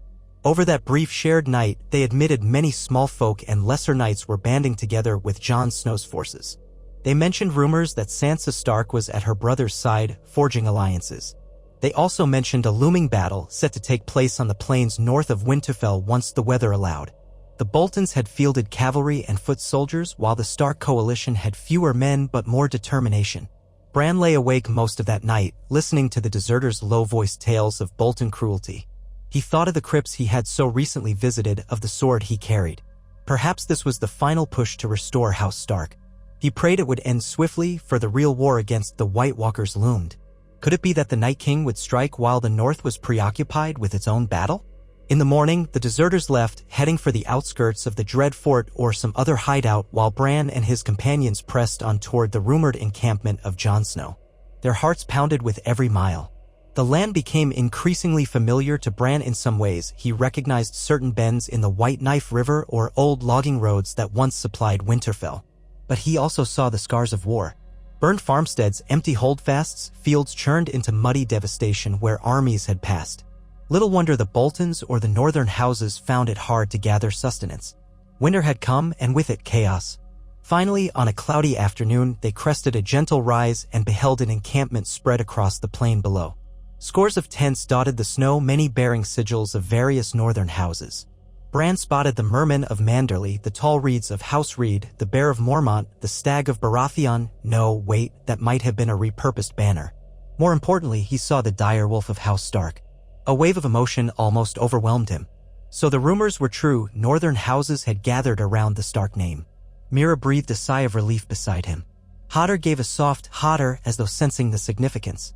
They urged their horses onward, descending the slope. As they neared the outskirts of the camp, sentries rushed forward, spears and bows at the ready. A cry went up, "Halt! Who approaches?" Mira raised her hand. "Friends, we seek Jon Snow and Sansa Stark." One of the sentries, a grizzled man with a gray beard, eyed them suspiciously. "Everyone's seeking them. State your name and business." "I'm Mira Reed of Greywater Watch, sworn to House Stark," she declared clearly. Then, gesturing to Bran, she added, "And this is Bran Stark, rightful son of Eddard Stark, thought lost but returned." A murmur rippled through the guards. Some looked disbelieving, others startled. The tension crackled. "Bran Stark," the bearded sentry repeated. "Alive?" Bran lifted his head, heart thudding. "Yes. I'm here to see my brother and sister. Please take me to them." They conferred in urgent whispers. Finally, one man ran off deeper into the camp while the rest kept their weapons trained in caution. The wait stretched on painfully, but at last, a larger group emerged from between the tents. Bran recognized the flame-haired Tormund giant's Bane among them, as well as a tall, stern woman with short blonde hair, Brienne of Tarth, if memory served. Their presence confirmed the wildlings and others had indeed joined with Jon. Then he saw her, Sansa. She wore a heavy cloak of gray fur, her hair parted and braided, her expression both regal and anxious. The moment her eyes fell on Bran, she froze. Even from a distance, he saw her features go slack with shock. Then her lips parted. "Bran," she whispered, voice carrying in the hush. A lump rose in Bran's throat. He wanted to call out her name, to leap from Hodder's arms and embrace her, but of course he could not. Instead, Hodder stepped forward, gently setting Bran down so he could rest on the travois. Bran managed a trembling smile. "Sansa," he said, tears pricking his eyes. It's me." Her composure broke. She rushed forward and all but fell to her knees beside him, arms wrapping around him in a fierce hug. "Gods," she murmured, "how is this possible?" She cupped his face, eyes searching his features. "We thought you lost. We heard rumors, but, oh, Bran." Tears glistened on her cheeks. Around them, the onlookers lowered their weapons, stunned into a hush. Bran's own tears came unbidden. He had never been as close to Sansa as he'd been to Arya, but the sight of his sister, alive and free, was overwhelming. He stammered, I traveled beyond the wall. There's so much to tell. Are you all right? Are you?" She nodded, wiping her tears with the back of her hand. "I'm better now after everything. Jon's here too. By the gods, he'll be overjoyed." She looked at Mira, recognition dawning. "Mira Reed?" Mira bowed her head. "Yes, Lady Sansa." Sansa stood, composing herself. "Come. You must be half dead with cold. Jon's in the command tent. We'll fetch him." She turned to Tormund and Brienne. "Help them. Find them somewhere warm to rest. Summon my brother." Brienne nodded, looking amazed. "Yes, my lady." Tormund gave a toothy grin, murmuring something about more Starks crawling out of the snow. The camp sprang into a subdued flurry of activity. Bran was lifted gently by a pair of burly wildlings while Hodder followed, repeating "Hodder" in a strangely relieved tone. Mira walked beside them, her posture finally relaxing a fraction now that they'd found allies. As they wended through the maze of tents, Bran's heart hammered. Any moment he would see Jon. How would Jon appear? Changed, no doubt, after death and resurrection. The swirling excitement jostled with fear of what might come next, fear of the White Walkers, fear that even with House Stark reunited, time might be too short. But for now, he let himself cling to the joy of being among family. However brief, this was a homecoming long overdue. They reached a large tent near the center, guarded by two stern-faced men wearing mismatched armor. Inside, the tent was lit by lanterns, the ground covered with strewn rushes. Maps lay on a wooden table weighed down by stones. Bran could see the banners pinned to the canvas walls: Stark Grey Dire Wolf, Mormont Bear, Hornwood Stag, a patch of scraggly black fur that must belong to Tormund's wildlings. And standing over the table was Jon Snow. He turned at their entrance, dark hair brushing his collar, a slight beard shading his cheeks. His eyes, haunted but warm, flicked in Bran's direction. He froze. For a moment, neither spoke. Then Jon crossed the distance in 3 long strides, kneeling beside Bran as Sansa had. His voice was thick with emotion. "Bran," he blinked, tears threatening. "I never thought." "Where?" Bran let out a choked sob, reaching for him. "Jon, I'm sorry, there's so much." Jon pulled him into a fierce embrace, and Bran felt the warmth of family he thought he might never know again. Jon smelled of leather and wood smoke, and there was a tension in his frame that suggested pain and burdens beyond measure, yet he held Bran with a gentleness that spoke volumes. After a long moment, Jon pulled back, hands on Bran's shoulders. "You're alive," Sansa said, "but I couldn't believe until I saw you." Tormund cleared his throat in a rare show of sensitivity. "You Starks can talk alone if you want.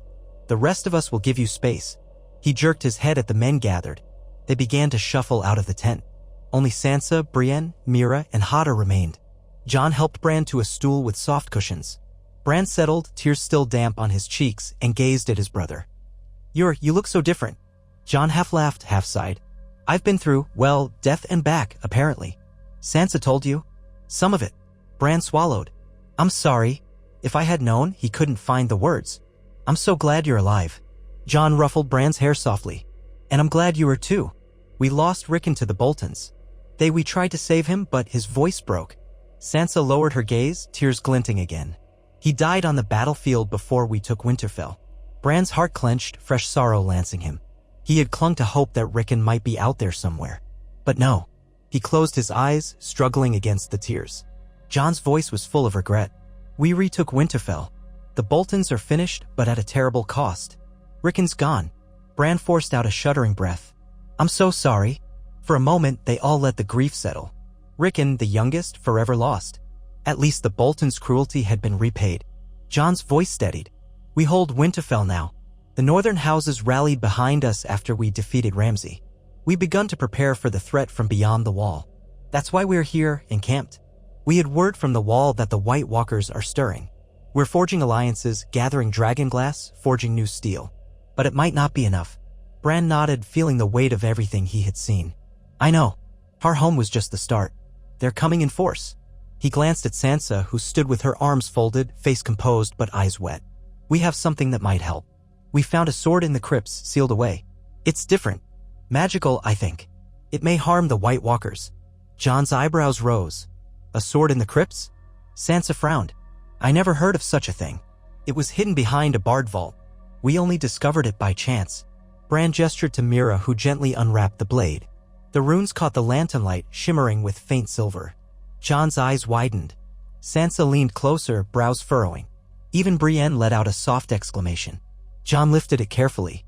It's light, but strong, he murmured, testing the balance. The runes seemed to pulse. Gods, I've never seen steel like this. Not Valyrian, something else.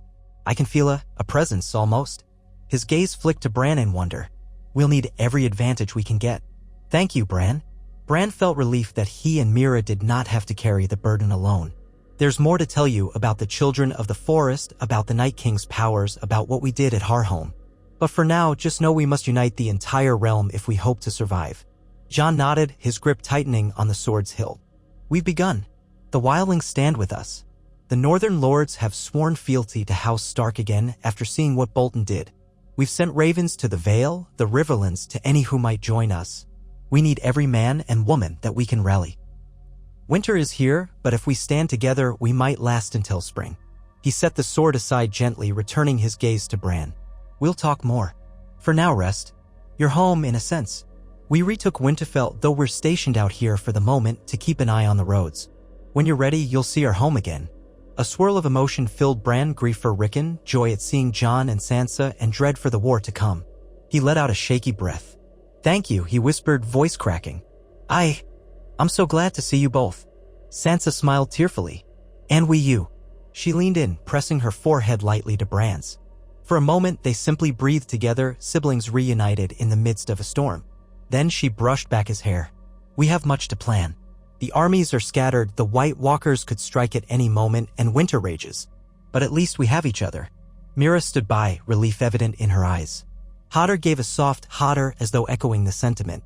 Across the tent, the sword gleamed with quiet promise, a relic of House Stark's ancient heritage, or perhaps a deeper magic older than men. In that interplay of lamplight and shadow, Bran felt the presence of old gods stirring. For the first time in ages, he sensed true hope even as the specter of ice and death gathered on the horizon. He saw, in some half-vision, the White Walkers crossing the tundra, unstoppable in their silent march. Then he saw the living at Winterfell's walls, armed with courage, steel, and an unbreakable bond of family, Stark or otherwise. And in that moment, Bran understood they had to stand together or die alone. He let out a tremulous breath. With Jon and Sansa beside him, with Mira and Hodder at his side, with the might of the North rallied under the direwolf banner, they stood a chance. And for now, that had to be enough. Darkness settled outside the tent, and the wind moaned over the snowy plains. But within, the light burned, and House Stark gathered, forging a plan that might yet save the realm. The memory of Hardhome's warding flickered in Bran's thoughts, a testament that the others were not invincible. The night was long, the winter cruel, but hope still lived in the hearts of the living. And so they pressed on, forging bonds, gathering strength, and preparing as the cold winds carried the promise of the final war.